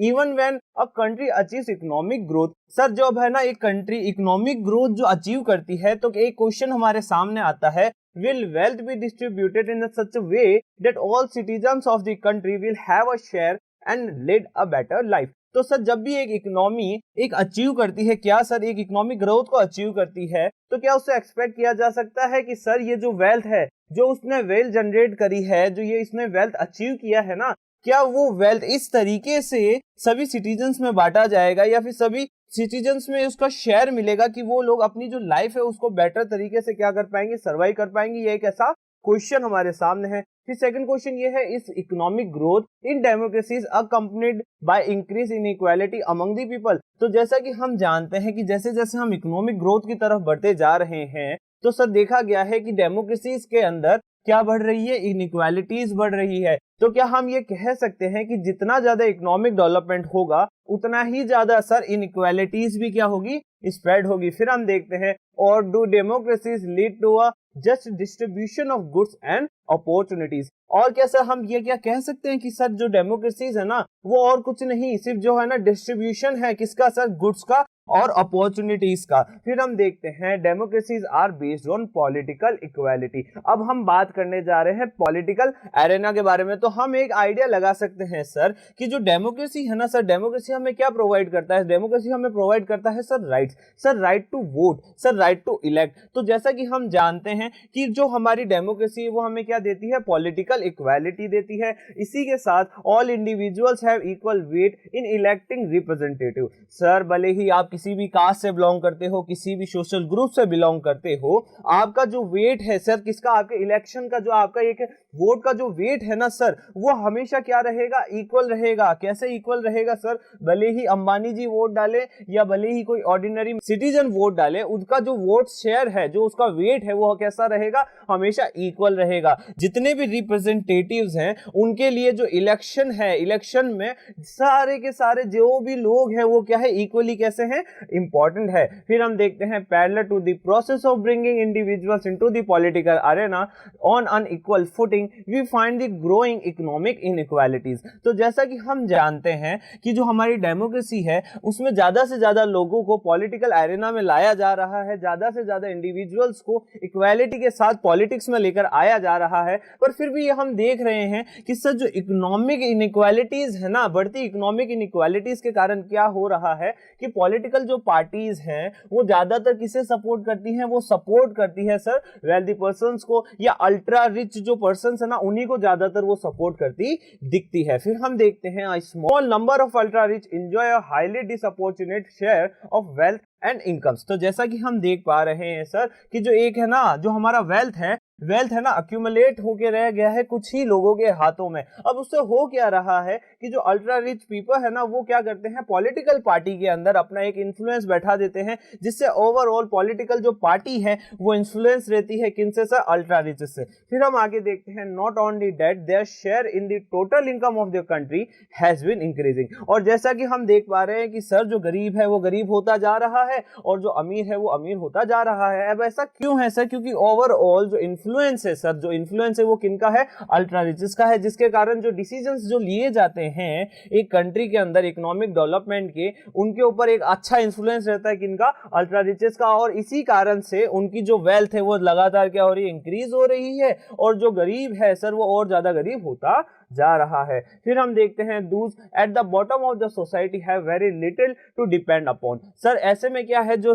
सोसाइटी के एकदम नीचे सर, एकदम नीचे पायदान के ऊपर जो लोग हैं ना सर, उनके पास कोई ज्यादा है ना डिपेंडेंसी नहीं बची है, उनके पास कोई ज्यादा कमाने के साधन ही नहीं बचे हैं। तो ऐसे में सर हम देख पा रहे हैं सर कि reduction of inequality and poverty तो होता है डेमोक्रेसी में, हम ये एक सीन ये देखते हैं, एक फैक्टर हम ये देखते हैं। पर जब हम बात करते हैं सर प्रैक्टिस की, डेमोक्रेसी को प्रैक्टिस की, तब हम ये देखते हैं सर कि सोसाइटी का एक जो है ना एकदम लोअर क्लास है ना सर, वो लोअर क्लास सर और ज्यादा गिरता ही जा रहा है और उसको किसी भी तरीके से सपोर्ट नहीं मिल पा रहा जिसपे वो डिपेंड हो सके।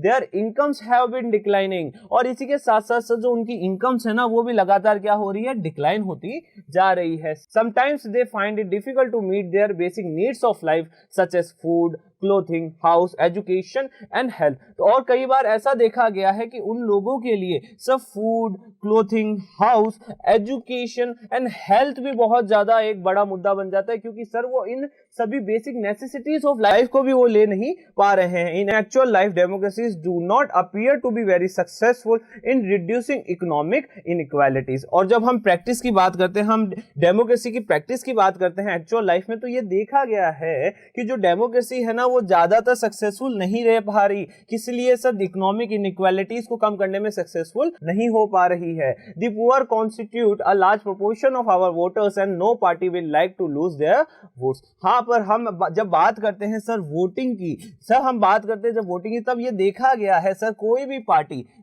पार्टी है ना इन वोटर्स को खोना नहीं चाहती, क्योंकि एक जो पुअर क्या है, एक लार्ज प्रोपोर्शन है हमारी पॉपुलेशन का, तो ऐसे में सर पॉलिटिकल पार्टी के लिए वो बहुत ज्यादा क्या हो जाते हैं, इंपॉर्टेंट हो जाते हैं। Yet democratically elected governments do not appear to be keen to address the question of poverty as you would expect them to. अब होता क्या है सर, जो डेमोक्रेसी है सर, हमने क्या देखा है, डेमोक्रेटिकली इलेक्टेड जो गवर्नमेंट है उससे अभी तक जो हमने आशाएं लगाई थी, उससे जो अभी तक हमने एक्सपेक्टेशन रखी थी कि सर हमारा जो ये क्वेश्चन है पॉवर्टी का, एक डेमोक्रेसी हमारे पॉवर्टी को क्या करेगी, खत्म करेगी। तो सर अभी तक ये देखा गया है कि सर डेमोक्रेसीज में ऐसा कुछ भी नहीं देखने को मिलता है कि वहां पे पूरी की पूरी पॉवर्टी जो है, इनइक्वालिटी जो है, वो क्या हो रही है, डिसअपीयर हो रही है। फिर हम देखते हैं the situation is much worse in some other countries in Bangladesh. अब हम एक है ना एग्जांपल लेते हैं कि ऐसी कई सारी कंट्रीज है जहां पे जो कंडीशन है ना वो और ज्यादा क्या है, खराब होती जा रही है, या खराब कंडीशन में वो लोग रह रहे हैं। In Bangladesh more than half of its population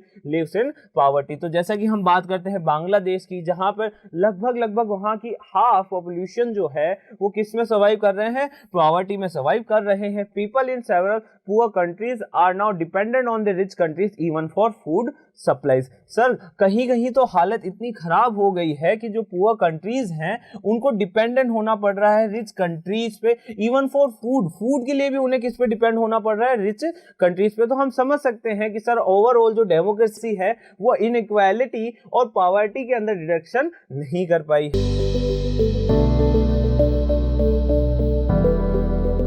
आज हम देखने जा रहे हैं हमारा सिविक्स का चैप्टर आउटकम्स ऑफ डेमोक्रेसी का topic accommodation of social diversity. तो जैसा कि हम देख पा रहे हैं कि जो सोसाइटी है, सोसाइटी को अकोमोडेशन कहां मिलता है सर, डेमोक्रेसी में मिलता है। और सर सोसाइटी में कौन सी सोसाइटी, सर हम सोशल डाइवर्सिटी की बात करें, एक सोशल डाइवर्सिटी है उसको एक अकोमोडेशन मिलता है सर डेमोक्रेसी में। अब हमारा जो ये टॉपिक है शुरू होता है क्वेश्चन के साथ, जो क्वेश्चन है, do democracies lead to peaceful and harmonious life among citizens. क्या हम देख सकते हैं, क्या हम ये सपोज कर सकते हैं कि सर क्या जो डेमोक्रेसी है वहां हमें एक पीसफुल और एक हार्मोनियस लाइफ हमें देखने को मिलेगी, हमारे जो सिटीजन्स हैं उन्हें पीसफुल और एक हार्मोनियस लाइफ देखने को मिलेगी। फिर हम देखते हैं it will be a fair expectation that democracy should produce a harmonious social life. तो जैसा कि हम जानते हैं कि जो डेमोक्रेसी है सर, डेमोक्रेसी हमें क्या देता है सर, हमें राइट्स देता है सर। डेमोक्रेसी हमें क्या देता है सर, हमें इक्वालिटी देता है सर। के अलावा हमें क्या देता है, हमारा जो ये सोशल जो स्ट्राटा है जो इतना डाइवर्सिफाई हो रखा है ना, इसे एक साथ रखता है। तो हम समझ सकते हैं सर कि जो हमारी डेमोक्रेसी है वो हमें क्या देती है, एक हार्मोनियस सोशल लाइफ देती है। We have seen in the earlier chapters how democracy accommodates various social divisions. तो जैसा कि हमने अभी तक के चैप्टर्स में देखा, अभी तक के टॉपिक्स में देखा है सर, जो डेमोक्रेसी है, डेमोक्रेसी हमें क्या देती है, डेमोक्रेसी अकोमोडेट करती है सर वेरियस सोशल डिविजन्स को। तो जैसा कि हम देख पा रहे हैं कि एक सोसाइटी के अंदर वेरियस सोशल डिविजन्स होते हैं, उन सभी डिविजन्स को सर अकोमोडेशन देने का काम कौन करती है, डेमोक्रेसी करती है। फिर हम आगे देखते हैं, we saw in the first chapter how Belgium has successfully negotiated differences among ethnic population. तो जैसा कि हमने एक एग्जांपल देखा था बेल्जियम का, कहां देखा था सर, फर्स्ट चैप्टर में देखा था, जहां पे हमने ये देखा कि सर कैसे बेल्जियम ने अपनी जो एथनिक पॉपुलेशन है सर, बेल्जियम के अंदर कई सारी एथनिक सिटी है, कई सारी एथनिक पॉपुलेशन रहती है, और बेल्जियम ने अपने एक नेगोशिएशन के थ्रू उन्हें क्या कर रखा है, साथ में बांध रखा है।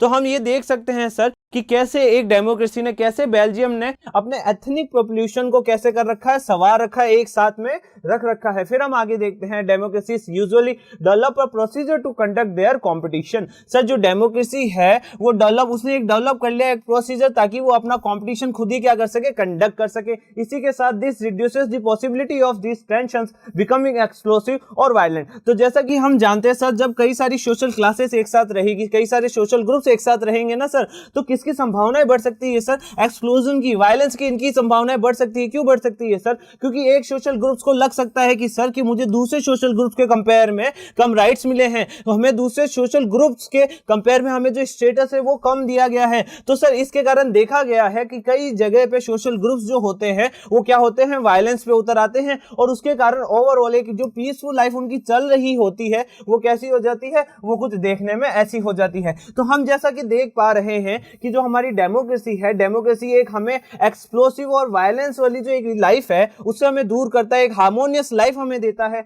और इसी के साथ no society can fully and permanently resolve conflicts among different groups. तो जैसा कि हम देखते हैं सर, ऐसी कोई सी भी सोसाइटी नहीं है जहां पे फुल्ली और परमानेंटली उन्होंने अपने जो कॉन्फ्लिक्ट है उनको रिजॉल्व कर लिया है। क्यों? क्योंकि सर जब डिफरेंट ग्रुप्स होते हैं, डिफरेंट क्लासेस साथ में रहती है ना सर, तो ये है ना इजीली हम देख सकते हैं कि वहां पे वायलेंस और जो ये एक्सप्लोजन है ना सर, ये होते रहते हैं। क्यों होते रहते हैं सर? क्योंकि उन्हें ऐसा लगता है कि उन्हें राइट्स कम दिए गए हैं, उन्हें सोशल स्टेटस क्या है, कम दिया गया है। फिर हम देखते हैं but we can certainly learn to respect this differences and we can also evolve mechanism to negotiation the differences. जैसा कि हमने बेल्जियम का एक एग्जांपल देखा था सर, नेगोशिएशन के थ्रू उन्होंने क्या कर रखा है, अपनी जितनी भी एथनिक पॉपुलेशन है उनको साथ में बांधे रखा है। तो हम ये समझ सकते हैं sir, we can certainly learn, हम सर ये लर्न कर सकते हैं कि सर हमें कैसे डिफरेंसेस को रिस्पेक्ट करना है, कैसे हमें एक ऐसा मैकेनिज्म को इवॉल्व करना है ताकि ये जो डिफरेंसेस हैं, इन डिफरेंसेस को कम किया जा सके। Democracy is the best suited to produce this outcome. और ऐसे में सर जो डेमोक्रेसी है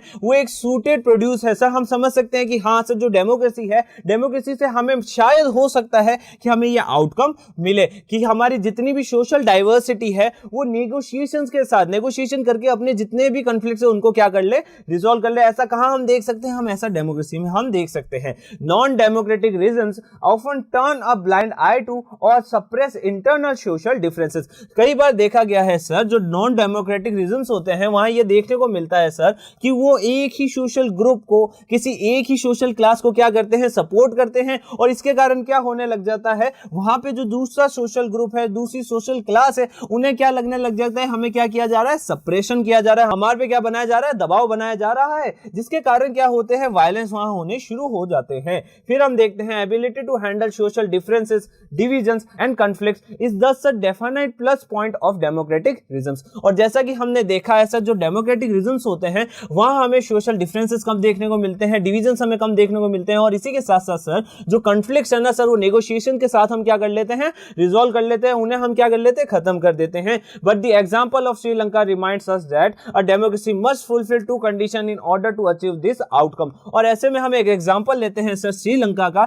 सर श्रीलंका का एक एग्जांपल है जहां पे हमने देखा है कि सर कि अगर किसी डेमोक्रेसी को एक है ना फुलफिल करना है, ओवरऑल एनवायरनमेंट अच्छा करना है, उसके लिए हमें क्या करना पड़ेगा, उसको दो कंडीशंस को फॉलो करना पड़ेगा। It is necessary to understand that democracy is not simply ruled by majority opinion. तो जैसा कि हम जानते हैं कि सर जो डेमोक्रेसी है ना, डेमोक्रेसी सर सिर्फ भीड़ तंत्र सर जो ये एक है ना हमारा मेजॉरिटी ओपिनियन बन के ही नहीं रह सकती। क्यों नहीं रह सकती सर? क्योंकि हम जानते हैं सर एक कंट्री में एक ग्रुप होता ही है सर जो मेजॉरिटी में होता है, और बाकी सारे ग्रुप कैसे होते हैं, माइनॉरिटी में होते हैं। तो हम ये नहीं कह सकते कि सर अगर डेमोक्रेसी है तो डेमोक्रेसी किसके थ्रू रूल करने वाली है, एक मेजॉरिटी ओपिनियंस के थ्रू रूल करने वाली है। क्योंकि सर ऐसे में होगा क्या सर, जिसकी मेजॉरिटी है, जिस सोशल क्लास सोशल ग्रुप की मेजॉरिटी है ना सर, उसको ज्यादा राइट्स मिल सकते हैं, उससे ज्यादा सर क्या मिल सकता है, सोशल स्टेटस मिल सकता है, जिसके कारण जो अदर सोशल ग्रुप्स है ना उन्हें क्या लगेगा सर, उन्हें लगेगा कि हमारे ऊपर क्या बनाया जा रहा है, दबाव बनाया जा रहा है, हमें राइट्स नहीं दिए जा रहे। इसी के कारण हम ये देख सकते हैं कि सर कि एक जो श्रीलंका का एग्जांपल है वहां पे हमें क्या देखने को मिलती है, मेजॉरिटी देखनी पड़ती है, वहां पे हमें एक सोशल ग्रुप देखने को मिलता है जहां पे क्या है, मेजॉरिटी है उसकी। और ऐसे में सर हम ये देख सकते हैं सर कि मेजॉरिटी ओपिनियन ही जरूरी नहीं होता एक डेमोक्रेसी में। फिर हम देखते हैं the majority always needs to work with the minority so that government function to represent the general view. तो जैसे कि हम देख पा रहे हैं कि सर मेजॉरिटी को माइनॉरिटी के साथ मिलकर ही काम करना पड़ेगा, तभी जो गवर्नमेंट है वो अच्छे से क्या कर सकती है, फंक्शन कर सकती है। और इसी के साथ साथ सर ये जनरल व्यू भी है sir, as an general view हमें इसको रखना होगा कि सर मेजॉरिटी और माइनॉरिटी दोनों को हमें साथ रखना है सर, तभी जाके एक जो गवर्नमेंट है वो इजीली क्या कर पाएगी, फंक्शन कर पाएगी। Majority and minority opinions are not permanent. Sir जो मेजॉरिटी और जो माइनॉरिटी ओपिनियंस होते हैं ना वो हमेशा परमानेंट नहीं होते हैं। It is also necessary that rule by majority does not become rule by majority community in terms of religion और रेस और लिंग्विस्टिक ग्रुप एटसेट्रा। तो जैसा कि हम देख रहे हैं सर ये जो मेजॉरिटी है ना, कहीं ये मेजॉरिटी कम्युनिटी बन के नहीं रह जाए, तो इसके लिए हमें ये करना ही होगा, हमें माइनॉरिटी को साथ में लाना ही होगा। क्यों? जब तक हम माइनॉरिटी और मेजॉरिटी दोनों को साथ में रख के काम नहीं करेंगे तब तक एक अच्छी डेमोक्रेसी अच्छे से आगे नहीं बढ़ सकती, वो ग्रो नहीं कर सकती। Rule by majority means that in case of every decision और in case of every election different persons and groups may and can form a majority. जैसा कि हम देख पा रहे हैं सर मेजोरिटी, सर अगर मेजोरिटी का रूल होगा तो होगा क्या सर, जितने भी हम इलेक्शन करा लें, हम सर कितने भी पर्संस को हम डिफरेंट पर्संस को हम लेके आ जाए, डिफरेंट ग्रुप्स को हम लेके आ जाए, पर फिर भी एक ओवरऑल जो डेवलपमेंट है ना सर, हम वो नहीं कर पाएंगे। Democracy remains democracy only as long as every citizen has a chance of being in majority at the same point of time. तो जैसा कि हम जान पा रहे हैं सर, जो डेमोक्रेसी है वो डेमोक्रेसी तब ही बन पाएगी जब सब मेजोरिटी में जो बंदे हैं उनको माइनॉरिटी में जो बंदे हैं उनके इक्वल क्या मिले, उनको स्टैंड मिले, उनको इक्वल क्या मिले, उनके पोजीशन मिले। If someone is bad from being in majority on the basis of birth, then the democratic rule ceases to be accommodative for that person और ग्रुप। तो जैसा कि हम देख पा रहे हैं सर कि अगर हम किसी को रोकेंगे सर, मेजोरिटी में आने से रोकेंगे बाय बर्थ, सर होता क्या है सर कि हमने क्या है ना कई सारे सोशल ग्रुप्स बना रखे हैं, सोशल क्लासेस बना रखी है बेसिस ऑफ बर्थ, और इसके अलावा भी बेसिस ऑफ रिलीजन, उसके अलावा भी कई सारे ऐसे मुद्दे जिसपे हमने क्या कर रखा है, सोसाइटी को डिवाइड कर रखा है। तो होता क्या है सर कि अगर किसी बंदे को मेजोरिटी में आने से रोका जाएगा तो सर ये ओवरऑल जो डेमोक्रेटिक रूल है वो उसको क्या कर देगा, सीज कर देगा, ताकि जो अकोमोडेटिव है सर उसको अकोमोडेट किया जा सके।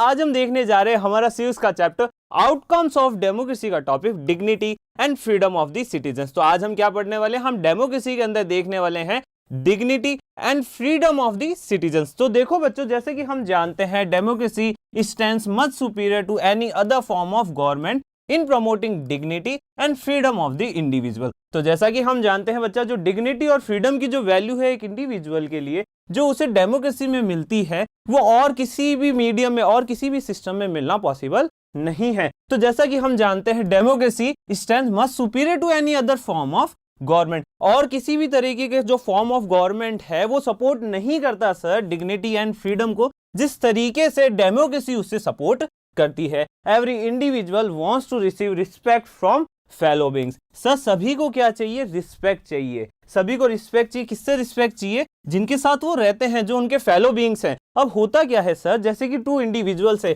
इंडिविजुअल ए है, इंडिविजुअल बी है, दोनों आपस में क्या चाहते हैं कि दोनों एक दूसरे को क्या दे, रिस्पेक्ट दें। अब होता क्या है बच्चों, जो डेमोक्रेसी है उसमें हम देखते हैं often conflict arises among individuals because some feel that they are not treated with due respect. अब होता क्या है बच्चा, डेमोक्रेसी में जब हमें डिग्निटी मिल जाती है, हमें फ्रीडम मिलती है, तब है ना ये जो कॉन्फ्लिक्ट्स है ये हमारी ओवरऑल सिस्टम से क्या हो जाते हैं, बाहर हो जाते हैं। जबकि जब ये डिग्निटी और जब फ्रीडम हमें नहीं मिलती है, जब एक फेलो बीइंग के साथ हमें क्या नहीं मिलती, रिस्पेक्ट नहीं मिलती है, तो क्या शुरू होते हैं, कॉन्फ्लिक्ट शुरू होते हैं। अब ऐसा होता क्यों है बच्चों, क्योंकि इंडिविजुअल्स है वो क्या चाहते हैं सर, वो चाहते हैं कि सर ए और बी आपस में क्या दें, एक दूसरे को रिस्पेक्ट दें। अब होता क्या है सर, जो डेमोक्रेसी के अलावा जो फॉर्म ऑफ गवर्नमेंट है ना सर, वो कभी भी सपोर्ट नहीं करती किसे sir, dignity and freedom of every individual. Okay, फिर हम आगे देखते हैं the passion for respect and freedom are the basis of democracy. Sir जो डेमोक्रेसी है सर, डेमोक्रेसी एग्जिस्टेंस में क्यों आई है, डेमोक्रेसी एग्जिस्टेंस में आई है क्योंकि डेमोक्रेसी में हमें क्या मिलता है, रिस्पेक्ट मिलता है, फ्रीडम मिलता है। और यही रिस्पेक्ट और फ्रीडम जो है दोनों डेमोक्रेसी के क्या बनते हैं, बेसिस बनते हैं, उसका आधार बनते हैं। Democracy through out the world have recognized this at least in principle। अब जैसा कि हम जानते हैं सर, जो डिग्निटी है और जो फ्रीडम है ना, थ्रू आउट द वर्ल्ड की जो डेमोक्रेसीज है, जितनी भी वर्ल्ड में डेमोक्रेसीज है ना, उनके लिए ये जो कॉन्सेप्ट है सर रिस्पेक्ट और फ्रीडम का, वो एटलीस्ट उनके प्रिंसिपल्स में तो है ही है, उनके प्रिंसिपल्स में तो है ही है। इससे मतलब ये है सर कि हाँ सर, भले ही प्रैक्टिस में ना हो, पर उनके प्रिंसिपल में, उनके सिद्धांतों में आज भी क्या देखने को मिलता है, हमें रिस्पेक्ट और फ्रीडम हमें देखने को मिलता है। This has been achieved in various degrees in various democracies. तो जैसा कि हम जानते हैं सर, जो डेमोक्रेसीज होती है ना, उसके जो बेसिक जो प्रिंसिपल्स होते हैं वो तो सब सेम होते हैं, पर बाकी जो अदर प्रिंसिपल्स होते हैं ना, वो डिपेंड करते हैं उसके सोसाइटी के ऊपर। तो जैसे हम जानते हैं कि सर, जितनी ज्यादा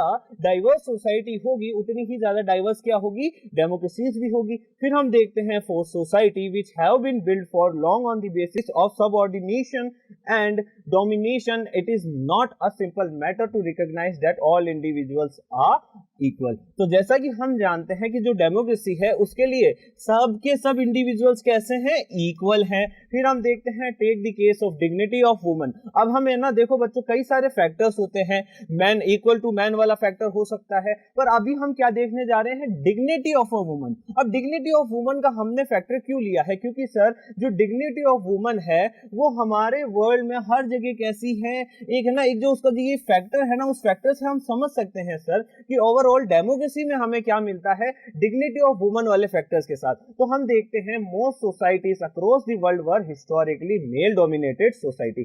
तो जैसा कि हमने फैक्टर किसे बनाया, डिग्निटी ऑफ वुमन को बनाया है, उसके अकॉर्डिंग जब हम डेमोक्रेसीज में देखते हैं या वर्ल्ड में देखते हैं तो हमें क्या मिलता है सर कि जो सोसाइटी है वो कैसी है, मेल डोमिनेटेड सोसाइटीज है। फिर हम देखते हैं long struggle by women have created some sensitivity today that respect to and equal treatment of women are necessary ingredients of a democratic society. अब जैसा कि हम जानते हैं कि सर एक लॉन्ग स्ट्रगल रहा है, जब भी हम हिस्ट्री पढ़ते हैं तो हम देखते हैं सर एक अच्छा पार्ट हमें देखने को मिलता है, किसके लिए सर, वुमेन्स के लिए हमें उसका अच्छा पार्ट देखने को मिलता है। वहां पे हम देखते हैं कैसे किस तरीके से सर जो वुमेन्स है, जो महिलाएं हैं, उन्होंने अपनी डिग्निटी के लिए, अपनी गरिमा पाने के लिए सर किस तरीके से लड़ाई की है, किस तरीके से उन्होंने स्ट्रगल्स किए हैं। तो हम एक समझ सकते हैं, एक है ना सेंसिटिविटी को हम समझ सकते हैं सर कि जो आज हम जो सेंसिटिविटी देख रहे हैं सर, ये जो सेंस हमें आ गया है सर कि जो एक वुमन है वो भी कैसी है, एक इक्वल सिटीजन है। किसके इक्वल है सर, मेल के इक्वल है। तो हम समझ सकते हैं सर कि ओवरऑल जो ये सिस्टम है ये है ना किसकी देन है सर, ये डेमोक्रेसीज की देन है। क्यों सर, डेमोक्रेसीज में हमें देखने को मिलता है कि सारे के सारे जो भी इंडिविजुअल्स है वो कैसे हैं, इक्वल है। और जैसे कि जब हम बात करते हैं सर वुमेन्स की, तो हाँ वुमेन्स के लिए भी क्या है, इक्वालिटी है। फिर हम आगे देखते हैं that does not mean that women are actually always treated with respect. तो जैसा कि हम जानते हैं सर कि जो इंग्रेडिएंट है सर, ये हम देख चुके डेमोक्रेसी का एक इंपॉर्टेंट इंग्रेडिएंट जरूर है ये हमारी डिग्निटी ऑफ वुमन। पर सर जब हम बात करते हैं सर प्रैक्टिस की, तो कई बार ऐसा देखने को हमें मिलता है कि सर वुमेन्स को एक्चुअली में सर अच्छे से ट्रीट नहीं किया जाता है, उन्हें रिस्पेक्ट नहीं दी जाती है जब हम प्रैक्टिकल सोसाइटी की बात करते हैं। फिर हम देखते हैं but once the principle is recognised it becomes easier for woman to wage a struggle against what is now unacceptable legally and morally. अब जैसे कि जब हम बात करते हैं सब प्रिंसिपल इज रिकॉग्नाइज्ड, सर जब बात करते हैं हम डिग्निटी ऑफ वुमन की, जब एक सिद्धांत ये बन जाता है कि प्रिंसिपल जब ये बन जाता है, तब हम ये कह सकते हैं कि उनकी जो ये लड़ाई है सर, ये लड़ाई बहुत ज्यादा आसान हो जाती है। आसान कैसे हो जाती है सर, जब हम डेमोक्रेसी की बात करते हैं तो डेमोक्रेसी में सर क्या होता है, कॉन्स्टिट्यूशन होता है सर, डेमोक्रेसी में एक सिस्टम होता है, सेट ऑफ रूल होते हैं। तो हम समझ सकते हैं सर कि वो जो रूल्स हैं, अगर आपने कभी भी किसी भी डिग्निटी ऑफ वुमन को हर्ट किया है या फिर आपने किसी भी तरीके से किसी वुमन को हर्ट किया, उसकी डिग्निटी को हर्ट किया, तो हो सकता है सर कि आपको क्या किया जाए, पनिश किया जाए। क्यों, क्योंकि आपको लीगली बाइंड किया गया है कि आप हमेशा जो वुमन से उनको क्या रखोगे, इक्वल रखोगे। जैसे कि हम बात करते हैं सर, एक है मोनू, मोनू कौन है, मोनू कौन है, एक वर्कर है। और जब हम बात करते हैं सोनू की, सोनू कौन है, सोनू एक फीमेल वर्कर है। क्या है, फीमेल वर्कर है। तो सर हम जब बात करते हैं इन दोनों वर्कर्स की, दोनों है तो क्या सर, वर्कर्स। ये सर दोनों करने क्या वाले हैं सर, एक है ना किसी इंडस्ट्रीज में काम करने वाले हैं, या फिर हम देखते हैं जैसे कंस्ट्रक्शन साइट में हम देखते हैं वहां पे काम करने ही वाले हैं।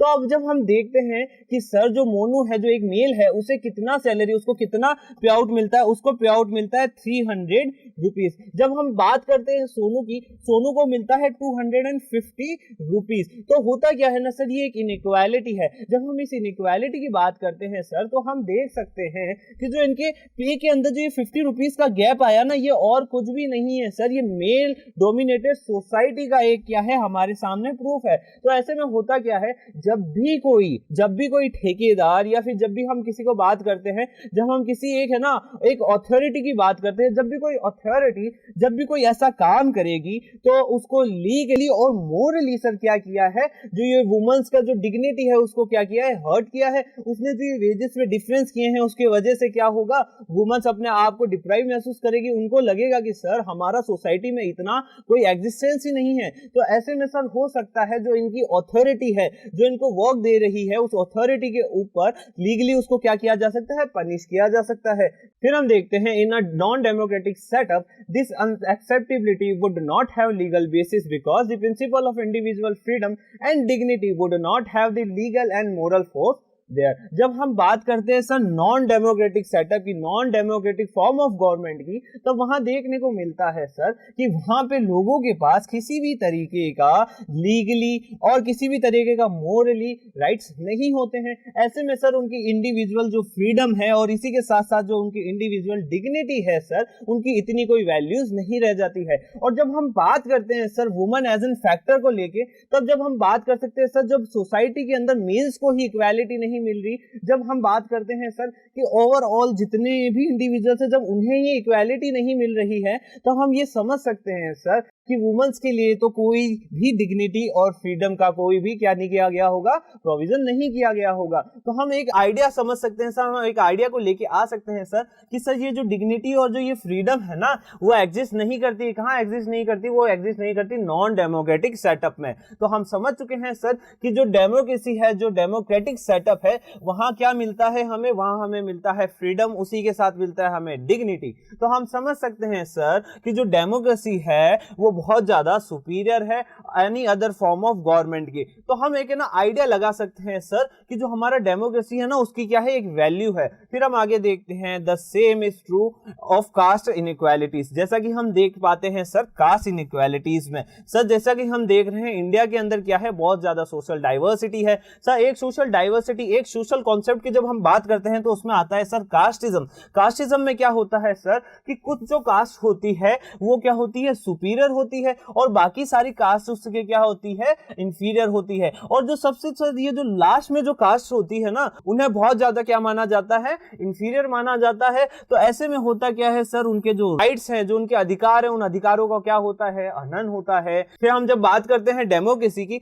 तो सर हम इस डेमोक्रेसी में देख पाते हैं सर कि कास्ट इनइक्वालिटीज को कम करने के लिए कई सारे क्या किए गए हैं, प्रोविजंस किए गए हैं, कई सारे रूल्स लाए गए हैं, ताकि ये जो कास्ट इनइक्वालिटीज है ना, इनको कम किया जा सके। Democracies in India has strengthened the claims of the disadvantaged and discriminated caste for equal status and equal opportunity। जब हम बात करते हैं सर डेमोक्रेसी की, और डेमोक्रेसी की जब हम बात कर रहे हैं तो हम बात कर रहे हैं स्पेशली इंडिया में जो डेमोक्रेसी है, जब हम उसकी बात करते हैं, क्योंकि सर जो कास्टिज्म है सबसे ज्यादा कहाँ है, इंडिया में है। तो हम एक आइडिया लगा सकते हैं सर कास्टिज्म ज्यादा होने के कारण सर उन कास्ट को क्या होता है, डिसएडवांटेज मिलते हैं, उनको डिस्क्रिमिनेट किया जाता है, उनसे भेदभाव किया जाता है। पर सर डेमोक्रेसी भी जब हम बात करते हैं तो डेमोक्रेसी उन्हें क्या देता है, इक्वल स्टेटस देता है, इक्वल अपॉर्चुनिटी देता है, ताकि वो अदर कास्ट के जो है ना एक बराबरी कर सके। फिर हम आगे देखते हैं there are instances still of caste based inequalities and atrocities. Sir हम है ना कभी भी डेली न्यूज़पेपर पढ़ेंगे ना सर, तो हमें ना एक या दो ऐसी घटनाएं देखने को मिल जाएगी जहां हम अच्छे से इस इनइक्वालिटी को समझ सकेंगे, इन एट्रोसिटीज को हम समझ सकेंगे। सर ऐसे कई सारे एग्जांपल्स हम डे टू डे बेसिस के अंदर भी देखते हैं। But this lack the moral and legal foundations. पर सर क्या होता है, ये जो लैक है सर, ये जो लैक है ना किसका सर, ये इनइक्वालिटीज का, एट्रोसिटीज का जो ये लैक है जो हमें देखने को मिल रही है सोसाइटी के अंदर, वो क्या है, एक मोरल और लीगल जो फाउंडेशन होती है ना डेमोक्रेसी की, उसको क्या करती है, वो हर्ट करती है। फिर हम आगे देखते हैं perhaps it is the recognition that makes ordinary citizens value their democratic rights. तो हम समझ चुके हैं सर कि कैसे सर डिग्निटी, फ्रीडम, रिस्पेक्ट जैसे ये जो कॉन्सेप्ट्स है ना सर, यही हमें बताते हैं एक ट्रू वैल्यू ऑफ डेमोक्रेसी। क्यों सर? क्योंकि जब हम नॉन डेमोक्रेटिक सेटअप की बात करते हैं तो सर ये जो चीजें हैं सर, ये जो डिग्निटी है, फ्रीडम है सर, ये तो बहुत दूर की बातें हैं, हमें एक इक्वल राइट्स तक नहीं दिए जाते। तो हम समझ सकते हैं सर कि हमारा जो डेमोक्रेसी है सर, जो हमारा डेमोक्रेटिक जो सिस्टम है वो कैसा है, सुपीरियर है। फिर हम आगे देखते हैं क्या, expectation from democracy also function as the criteria for judging any democratic country. Sir किसी भी डेमोक्रेसी के अंदर जो फंक्शंस चल रहे हैं उसके अकॉर्डिंग हम उसको क्या कर सकते हैं सर, हम उसे जज कर सकते हैं। हम बता सकते हैं सर क्या ये जो डेमोक्रेटिक कंट्री है क्या वाकई में ट्रू, इसमें क्या इसमें ट्रूली एक डेमोक्रेसी देखी गई है, क्या इसमें ट्रूली डेमोक्रेसी में जो हमें राइट्स मिलते हैं क्या ये राइट्स इसमें दिए गए हैं। What is the most distinctive about democracy is that its examination never gets over। Sir जैसा कि हम जानते हैं एग्जामिनेशन, सर एग्जामिनेशन क्यों होते हैं, ताकि सर हमें परखा जा सके, हमारी जो कैपेबिलिटीज हैं सर उन्हें परखा जा सके, हमारी कैपेबिलिटीज को क्या किया जा सके, इनहांस किया जा सके। जब ऐसे में डेमोक्रेसी के एग्जामिनेशन होता है तब हम उसको एग्जामिन करते हैं, हम उसकी जो कमियां हैं उनको बाहर निकालते हैं सर, हम उसको एक है ना ओवरऑल उसकी सिचुएशन बताते हैं सर कि आपको अभी भी काम करने की जरूरत है ताकि आप क्या बन सके, और ज्यादा सुपीरियर बन सके, या फिर अपना जो सिस्टम है इस सिस्टम की जो खामियां हैं, जो डेमोक्रेसी की आपकी खामियां हैं वो क्या कर सके, दूर कर सके। इसीलिए हम समझ सकते हैं सर कि डेमोक्रेसी में क्या होते हैं, एग्जामिनेशन होते हैं, और ये जो एग्जामिनेशन है ये कभी भी पूरे नहीं होते हैं। As democracy passes one test it produce another test. फिर हम आगे देखते हैं, as people get some benefits of democracy they ask for more and want to make democracy even better. अब होता क्या है सर, जब लोगों को बेनिफिट्स मिलते हैं, लोगों को अपने राइट्स मिलते हैं, तो लोग डिमांड करने लग जाते हैं कि सर हमें क्या चाहिए, हमें और भी ज्यादा राइट्स चाहिए, सर हमें और भी ज्यादा क्या चाहिए, बेनिफिट्स चाहिए। इसी के कारण क्या होती है, हमारी जो डेमोक्रेसी है वो और ज्यादा बेटर बनती जाती है। That is why when we ask people about the way democracy functions they will always come up with more expectation and many complaints. तो जब भी हम सर किसी से भी पूछते हैं सर क्या ये जो डेमोक्रेसी है, जो ये डेमोक्रेसी फंक्शन कर रही है वो कैसा है, तो सर लोग अपनी क्या है ना, अपनी जो एक्सपेक्टेशन है उन्हें सामने रख देते हैं, और इसी के साथ साथ जब वो एक्सपेक्टेशन पूरी नहीं होती तो सर वो क्या करना लग जाते हैं, वो सर कंप्लेन करने लग जाते हैं। तो सर हम समझ सकते हैं सर कि जब भी हम डेमोक्रेसी की बात करते हैं तो डेमोक्रेसी के सामने क्या होते हैं, एक एग्जामिनेशन होते हैं। उस एग्जामिनेशन से क्या होता है, वो जो डेमोक्रेसी है वो और भी ज्यादा बेटर बनती जाती है। फिर हम देखते हैं, the fact that people are complaining is itself a testimony to the success of democracy. Sir हम देखते हैं सर कि अगर कोई कंप्लेन कर रहा है तो सर कंप्लेन इटसेल्फ एक testimony of success of democracy. Sir जैसा कि हम जानते हैं कि किसी भी नॉन डेमोक्रेटिक कंट्री में आपको कंप्लेन करने का राइट नहीं है। सर डेमोक्रेसी आपको राइट देती है सर कि अगर आपको ऐसा लगता है कि सर आपको किसी चीज की कंप्लेन करनी चाहिए तो आप फ्रीली किसी भी बारे में क्या कर सकते हैं, कंप्लेन कर सकते हैं। तो ऐसे में सर हम समझ सकते हैं सर कि एक डेमोक्रेसी की वैल्यू जब होती है जब आप क्या कर सको, कंप्लेन कर सको। अगर आप कंप्लेन कर पा रहे हो, आप फ्रीली कंप्लेन कर पा रहे हो, तो हम कह सकते हैं सर जो ये डेमोक्रेसी है वो अच्छे से फंक्शन कर रही है। It shows that people have developed awareness and the ability to expect and to look critically at power holders and the high and the mighty. तो जैसा कि हम जानते हैं सर डेमोक्रेसी क्या होता जा रहा है, इवॉल्व होता जा रहा है, बहुत ज्यादा क्या होता जा रहा है, मॉडर्नाइज होता जा रहा है। तो इस सिनारियो में हम देखते हैं सर अब जो लोगों का माइंडसेट है ना वो बहुत ज्यादा डेवलप हो गया है, वो बहुत ज्यादा अवेयर हो गए हैं। अब उनमें एबिलिटी है कि वो एक्सपेक्ट कर सकते हैं, वो उनकी क्रिटिकली उस पावर को समझ सकते हैं कि सर जो ये पावर होल्डर्स के पास जो पावर है वो पावर किसके वजह से है, वो पावर हमारी वजह से है। तो ऐसे में सर वो अपने राइट्स को और अच्छी तरीके से यूज करके ऑल ओवर जो डेमोक्रेसी है उसको और ज्यादा बेटर बना सकते हैं, उसको अपने लिए बहुत ज्यादा एबल बना सकते हैं। फिर हम देखते हैं, a public expression of dissatisfaction with democracy shows the success of the democratic project. तो जैसा कि हम जानते हैं सर जो पब्लिक एक्सप्रेशन है, सर जो पब्लिक का जो ये डिससैटिस्फैक्शन है ना डेमोक्रेसी के साथ, यही असली क्या है, सक्सेस है। सर हम समझ चुके हैं कि ये ऐसा सक्सेस क्यों है, क्योंकि सर जब हम डिससैटिस्फैक्शन लोगों को बता पाएंगे, सर जब हम सिस्टम को बता पाएंगे सर हम आपसे डिससैटिस्फाई है, तो हम ट्रूली हम क्या बता रहे हैं कि सर हम हमारा एक है ना ओपिनियन दे रहे हैं। और सर जब हम बात करते हैं डेमोक्रेटिक सोसाइटी की तब हम बात कर रहे होते हैं सर पब्लिक ओपिनियन की। फिर हम आगे चलते हैं, it transform people from the status of a subject into that of a citizen. Sir ये ओवरऑल ट्रांसफॉर्म करता है लोगों को, उनके स्टेटस को ट्रांसफॉर्म करता है, उनको और ज्यादा वैल्यूएबल बनाता है, उनको और ज्यादा क्या करता है, अवेयर बनाता है।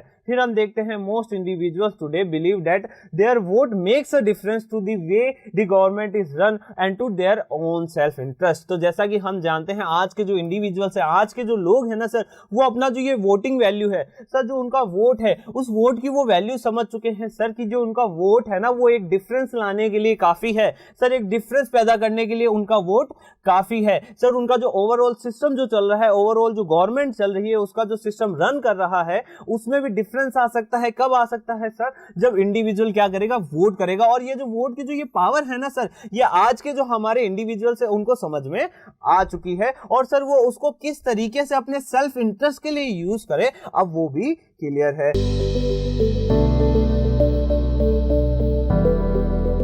आज हम देखने जा रहे हैं हमारा सिविक्स का चैप्टर आउटकम्स ऑफ डेमोक्रेसी के एनसीईआरटी सॉल्यूशंस। तो शुरू करते हैं हम आउटकम्स ऑफ डेमोक्रेसी के एनसीईआरटी सॉल्यूशन। और हमारे सामने जो फर्स्ट क्वेश्चन है वो है, how does democracy produce an accountable, responsive and legitimate government. Sir जो हमारी डेमोक्रेसी है, सर डेमोक्रेसी कैसे प्रोड्यूस करती है एक अकाउंटेबल, रिस्पॉन्सिव और लेजिटिमेट गवर्नमेंट को। सर हम देखते हैं इसका answer, the government can be accountable by framing and developing various laws and policies in which citizens can hold the government responsible if any of those policies and laws are not implemented or are held against the welfare of the citizens। तो sir जब हम बात करते हैं sir accountability की, हम एक government को अकाउंटेबल कब बना सकते हैं, जब हम कई सारे लॉज और पॉलिसीज को फ्रेम करेंगे, उन्हें डेवलप करेंगे, तब हम है ना किसी भी गवर्नमेंट को क्या बना पाएंगे, अकाउंटेबल बना पाएंगे। सर हम अकाउंटेबल कैसे बना पाएंगे? सर इसका आंसर कुछ ऐसा है, जब भी कोई गवर्नमेंट उन पॉलिसीज को, उन लॉज को सर ब्रेक करेगी या ब्रेक करने की कोशिश करेगी,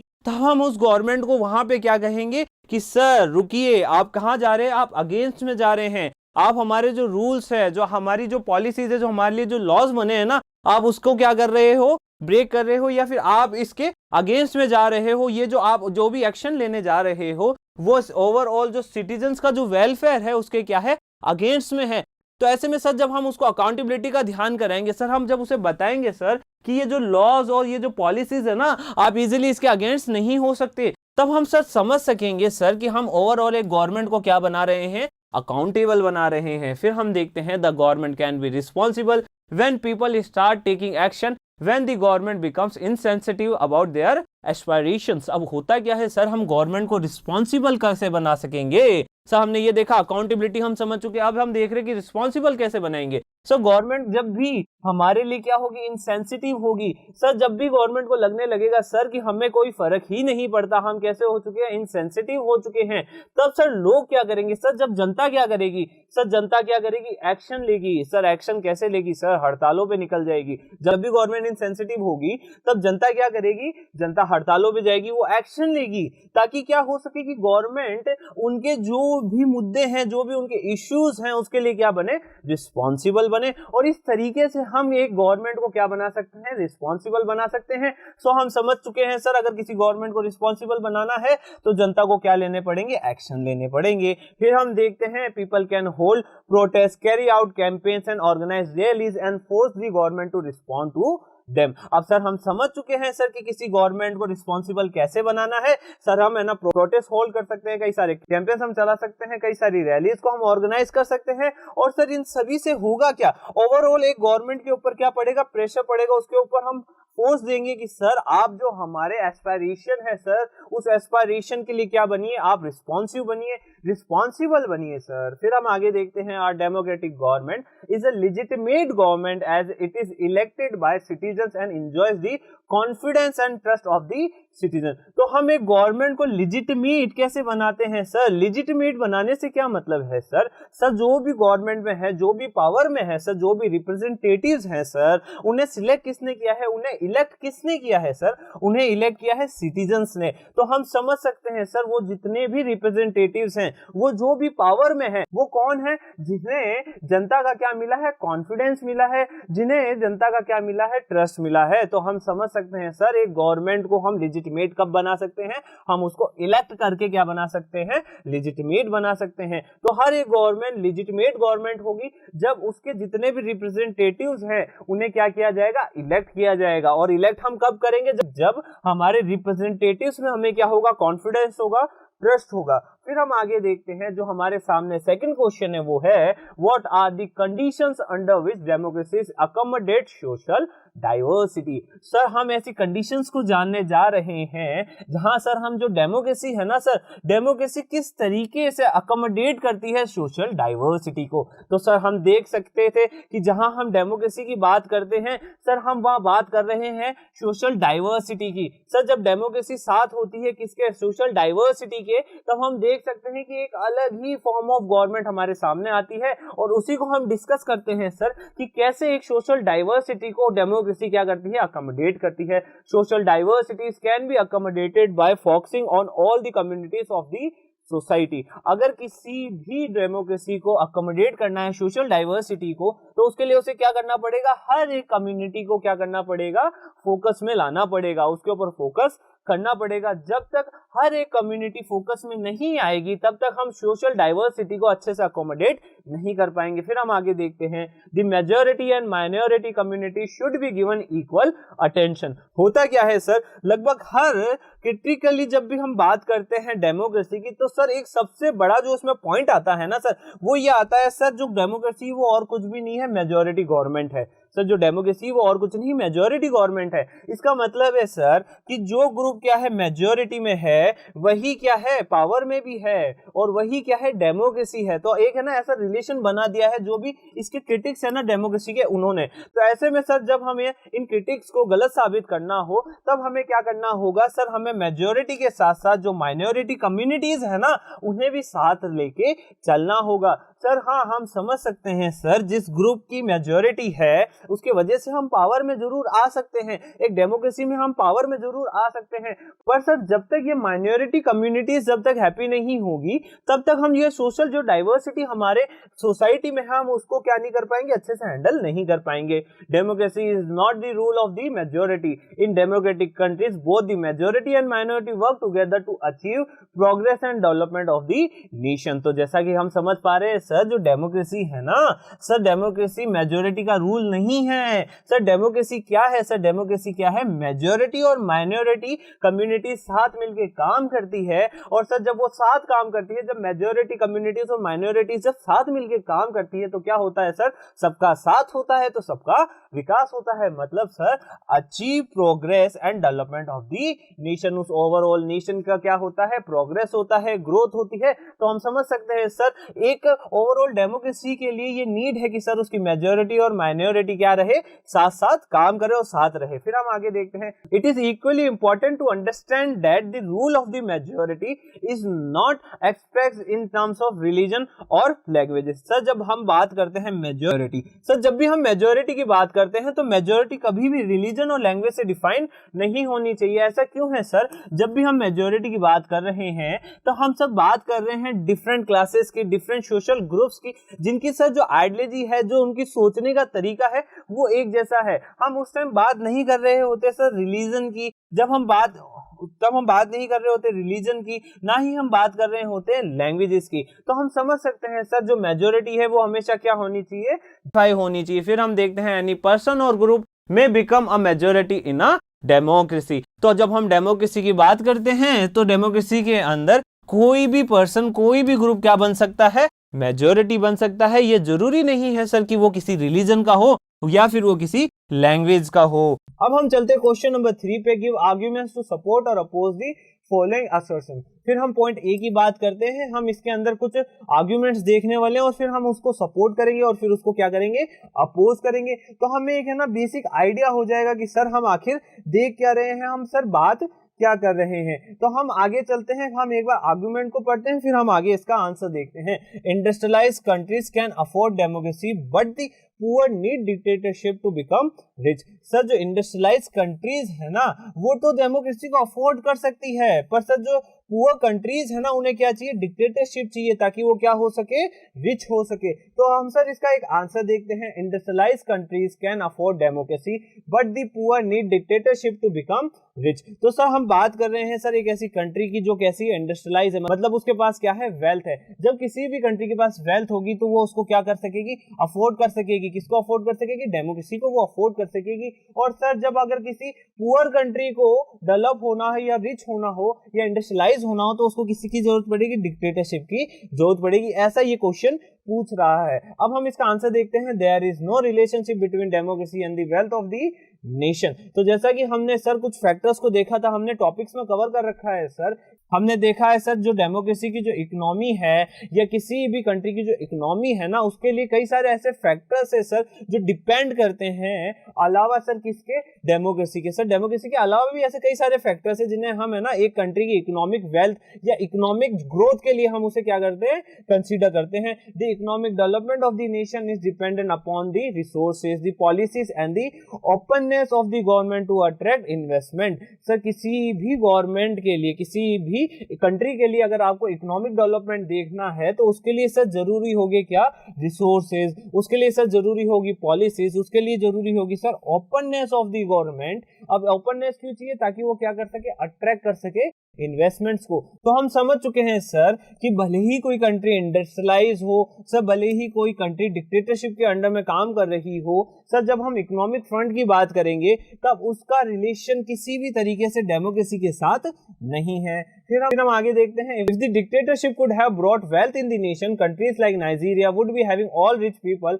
which is not the case in reality. फिर हम देखते हैं सर जो हमारा जो सेकंड आर्गुमेंट था हम उसको देख लेते हैं, democracy can't reduce inequality of incomes between different citizens. कि सर हम बात कर रहे हैं कि सर जो डेमोक्रेसी है ना वो रिड्यूस नहीं कर सकती इनइक्वालिटीज। सर इनइक्वालिटीज कौन सी, सर इनकम्स की। सर जो हमारे डिफरेंट सिटीजन्स हैं उनके बीच में सर जो इनकम इक्वालिटी है उन्हें डेमोक्रेसी क्या नहीं कर सकती, रिड्यूस नहीं कर सकती। अब हम आगे देखते हैं sir, yes democracy can not reduce income inequality as there are sectional communities which have different professions. Sir जो डेमोक्रेसी है वो कभी भी इनकम इनइक्वालिटी को कम नहीं कर सकती। ऐसा क्यों है सर कि हमारी कंट्री में या फिर किसी भी कंट्री की बात करें जहां पे कई सारी कम्युनिटीज रहती है, वहां पे क्या हो रखे हैं, कम्युनिटीज में सेक्शन हो रखे हैं, और वो जो कम्युनिटीज हैं वो किससे रिलेट करती है, वो कई सारे डिफरेंट प्रोफेशन से रिलेट करती है। तो सर जो हमारा वेल्थ का जो एक डिफरेंस है, जो इनकम का जो डिफरेंस है ना सर, वो डेमोक्रेसी दूर नहीं कर सकती। Income equality is not a value of democracy as democracy brings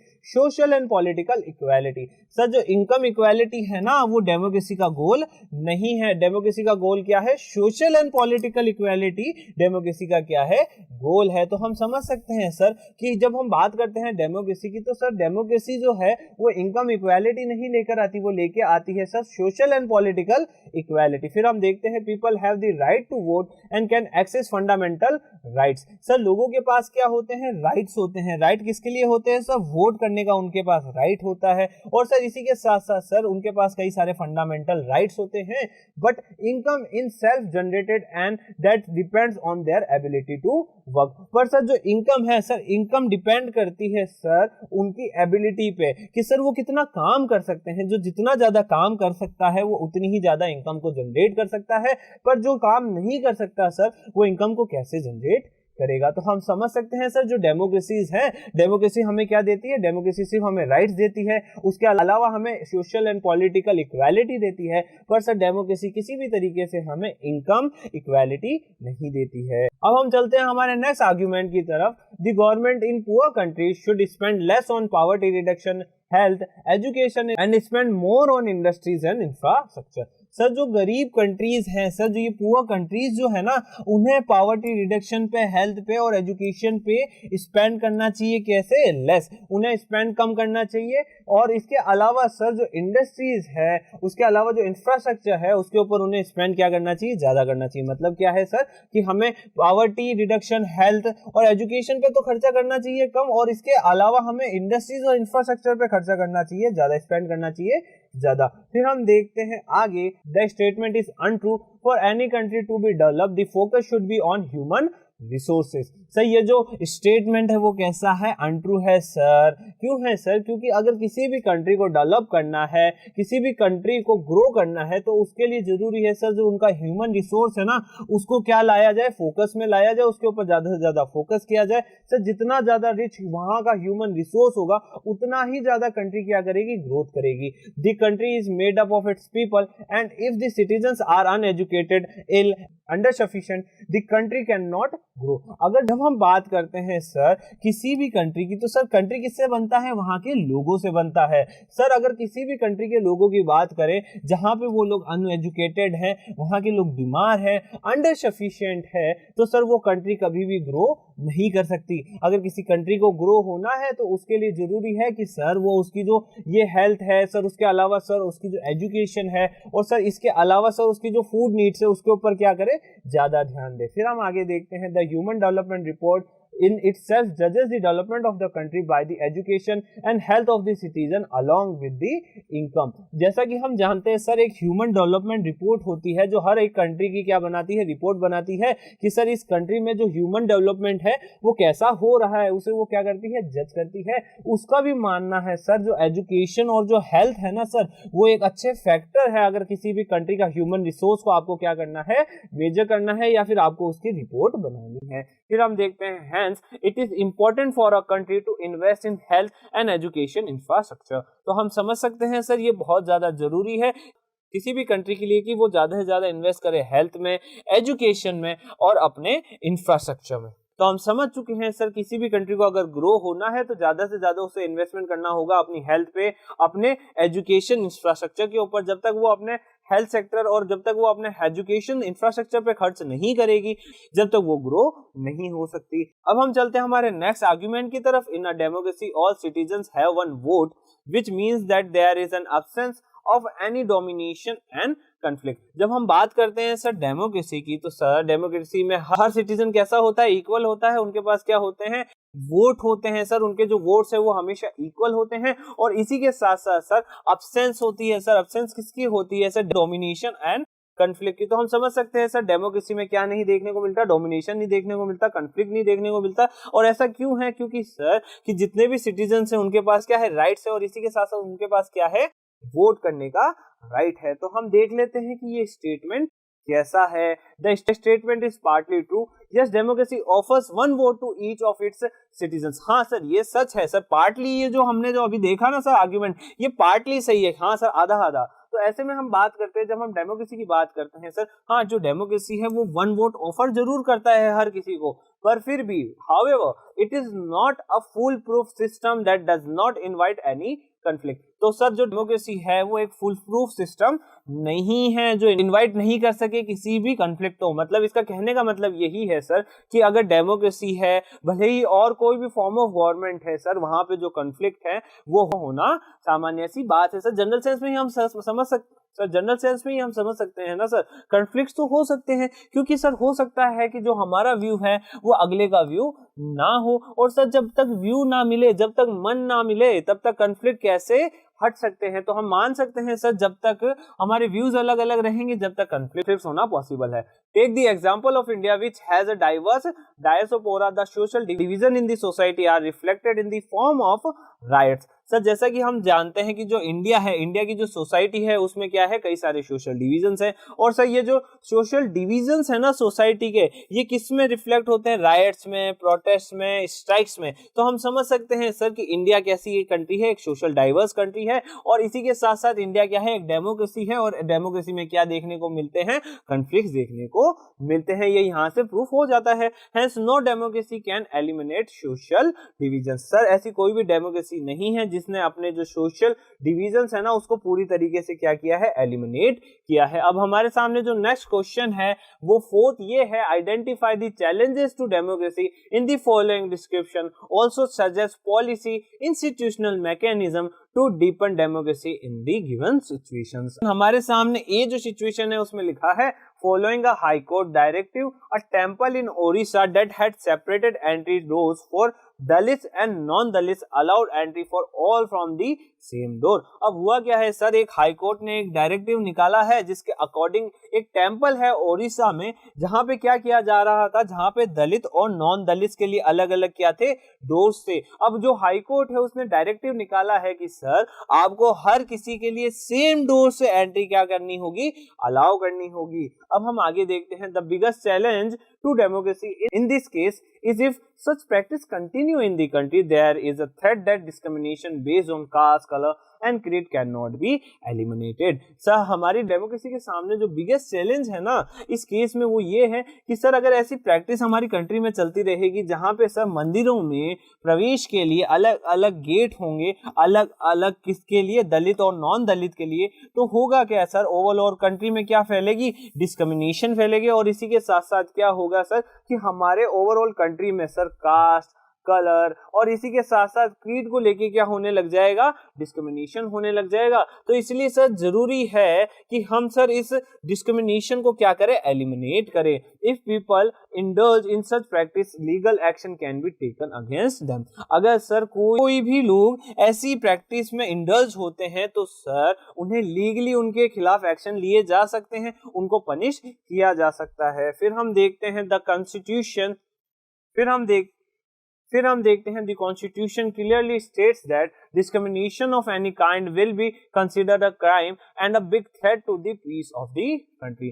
sir जो हमारा कॉन्स्टिट्यूशन है उस कॉन्स्टिट्यूशन ने साफ भाषा में कहा है सर कि जो डिस्क्रिमिनेशन है ना सर, डिस्क्रिमिनेशन कैसा भी हो उसको कंसीडर किया जाएगा एक क्राइम, जो कंसीडर किया जाएगा एक क्राइम। सर जो कंसीडर किया जाएगा एक क्राइम, सर डिस्क्रिमिनेशन को क्या माना है, एक क्राइम माना है, एक जुर्म माना है and a big threat to the peace of the country. और इसी के साथ साथ एक बिग थ्रेट माना है, एक बड़ी ही समस्या माना है हमारी कंट्री की शांति के लिए, उसके पीस के लिए। In such cases serious action must be taken against the people so that the communal harmony of the country does not gets disturb. और सर इसी के लिए, इन केसेस के लिए क्या किया गया है, कई सारे सीरियस एक्शन भी लिए गए हैं ताकि सर जो जनता है हमारी, जो हमारी कम्युनल हार्मोनी है सर, कम्युनिटीज के बीच में जो ये हार्मोनी है सर, कि हम सब साथ रहकर भी आगे बढ़ सकते हैं सर, इसे ही क्या कहते हैं, कम्युनल हार्मोनी कहते हैं। सर ये डिफरेंट कम्युनिटीज है, ये कम्युनिटी ए है, ये कम्युनिटी बी है, पर फिर भी सर ये दोनों हार्मोनी के साथ रह के साथ रह के एक कंट्री, एक नेशन की क्या सोचते हैं, ग्रोथ सोचते हैं। तो ऐसे में सर हम समझ सकते हैं कि अगर डिस्क्रिमिनेशन सोसाइटी में होता है तो डिस्क्रिमिनेशन क्या करेगा, इन कम्युनिटीज के बीच में दरार डालेगा, इन कम्युनिटीज को अलग कर देगा। और सर इससे क्या होगा, सोसाइटी में डिस्प्यूट्स होंगे, कई सारे कॉन्फ्लिक्ट्स होंगे, और उन सभी को रोकने के लिए सर कॉन्स्टिट्यूशन में साफ कहा गया है कि सर अगर डिस्क्रिमिनेशन किया गया तो उसे एक जुर्म माना जाएगा, क्राइम माना जाएगा, और इसके लिए उनको पनिश भी किया जा सकता है, उनके खिलाफ कई सारे सीरियस एक्शन भी लिए जा सकते हैं जो लोग ऐसा करने की कोशिश करते हैं। अब हम चलते हैं नेक्स्ट बी की तरफ। A large number of farmers are committing suicide in different states of India. Sir कई सारे जो फार्मर्स है, जो हमारे किसान भाई है, वो कमिट करते हैं suicide different states of India में। मतलब कई सारे जो हमारे डिफरेंट स्टेट्स है उसमें हमें ये कहानियां देखने को मिलती है सर कि हमारे किसान भाइयों ने क्या किया है, सुसाइड किया है। फिर हम देखते हैं इससे related answer, a large number of farmers are committing suicide in different states of India because of the economic inequality in the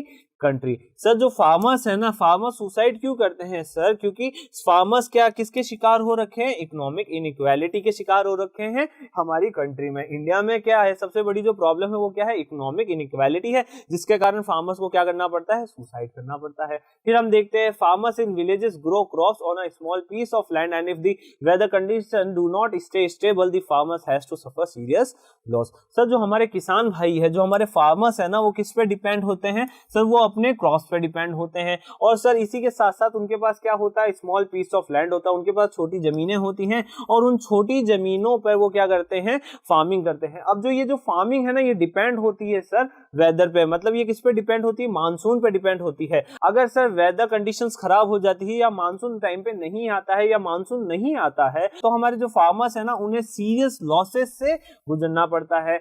He is further unable to repay the loan taken from the money lender or the bank and gets overburdened by the loan. और होता क्या है sir कि उनके जो loans है sir, वो उन लोन्स को रिपे नहीं कर पाते, और उसके कारण क्या होता है, उनके ऊपर ओवरबर्डन हो जाता है। किसका ओवरबर्डन हो जाता है सर, लोन का ओवरबर्डन हो जाता है। तो हम समझ चुके हैं सर कि हमारी कंट्री में सुसाइड्स होते हैं। सुसाइड्स क्यों होते हैं सर, क्योंकि हमारी जो वेदर कंडीशन है, पहला तो क्या है सर, हमारे जो लैंड्स है वो छोटे हैं, हमारे जो फार्मर्स है वो छोटे हैं, उनके पास जो लैंड्स हैं छोटे होने के कारण सर वेदर कंडीशन अगर खराब होती है तो उन्हें क्या एक सीरियस लॉस का सामना करना पड़ता है, क्योंकि सर एक उनके पास एक रहने का, एक अपना जीवन गुजारने का जो साधन है वो क्या है सर, उनका स्मॉल पीस ऑफ लैंड ही तो है। और अगर सर वही उनके लिए इनकम जनरेट नहीं करेगा तो क्या होगा सर, वो सफर करेंगे सीरियस लॉसेस को। और इसी के साथ सर वो अनेबल टू रिपे, सर वो रिपे नहीं कर पाएंगे। किसे रिपे नहीं कर पाएंगे, मनी लेंडर और बैंक को रिपे नहीं कर पाएंगे, जिसके कारण उनके ऊपर क्या हो जाएगा, बहुत सारा कर्जा चढ़ जाएगा, लोन चढ़ जाएगा sir. This cases have increase in the country over the past few years and the poor farmer must take such severe steps like committing suicide। जैसा कि हम देखते जा रहे हैं हमारी जो कंट्री है उसमें जो वेदर कंडीशंस है ना अब धीरे धीरे क्या होती जा रही है, बहुत ज्यादा वर्सिटाइल होती जा रही है, बहुत ज्यादा वॉलेटाइल होती जा रही है। मतलब सर हम देख सकते हैं कभी तो मानसून ज्यादा आ जाएगा, कभी मानसून नहीं आएगा और कभी मानसून हमारी जरूरतों से बहुत ज्यादा कम आएगा। तो हम समझ सकते हैं सर कि ये जो पोजीशन है सर, ये जो कमिटिंग सुसाइड का जो ये प्रोसीजर है ना, ये धीरे धीरे कंट्री में क्या हो रहा है, इंक्रीज होता जा रहा है। The government should provide this farmers with cheap fertilisers and seeds and provide them with better irrigation methods. तो ऐसे में सर जो गवर्नमेंट है सर, गवर्नमेंट को क्या प्रोवाइड करना होगा, चीप फर्टिलाइजर्स उन्हें प्रोवाइड करने होंगे, सीड्स उन्हें प्रोवाइड करने होंगे और इसी के साथ साथ सर उन्हें बेटर इरिगेशन मेथड्स प्रोवाइड करने होंगे सर, जिसके थ्रू वो क्या कर सकेंगे, ओवरऑल जो अपना जो लैंड है उसके ऊपर ज्यादा से ज्यादा क्या कर पाएंगे, फार्मिंग कर पाएंगे, ज्यादा से ज्यादा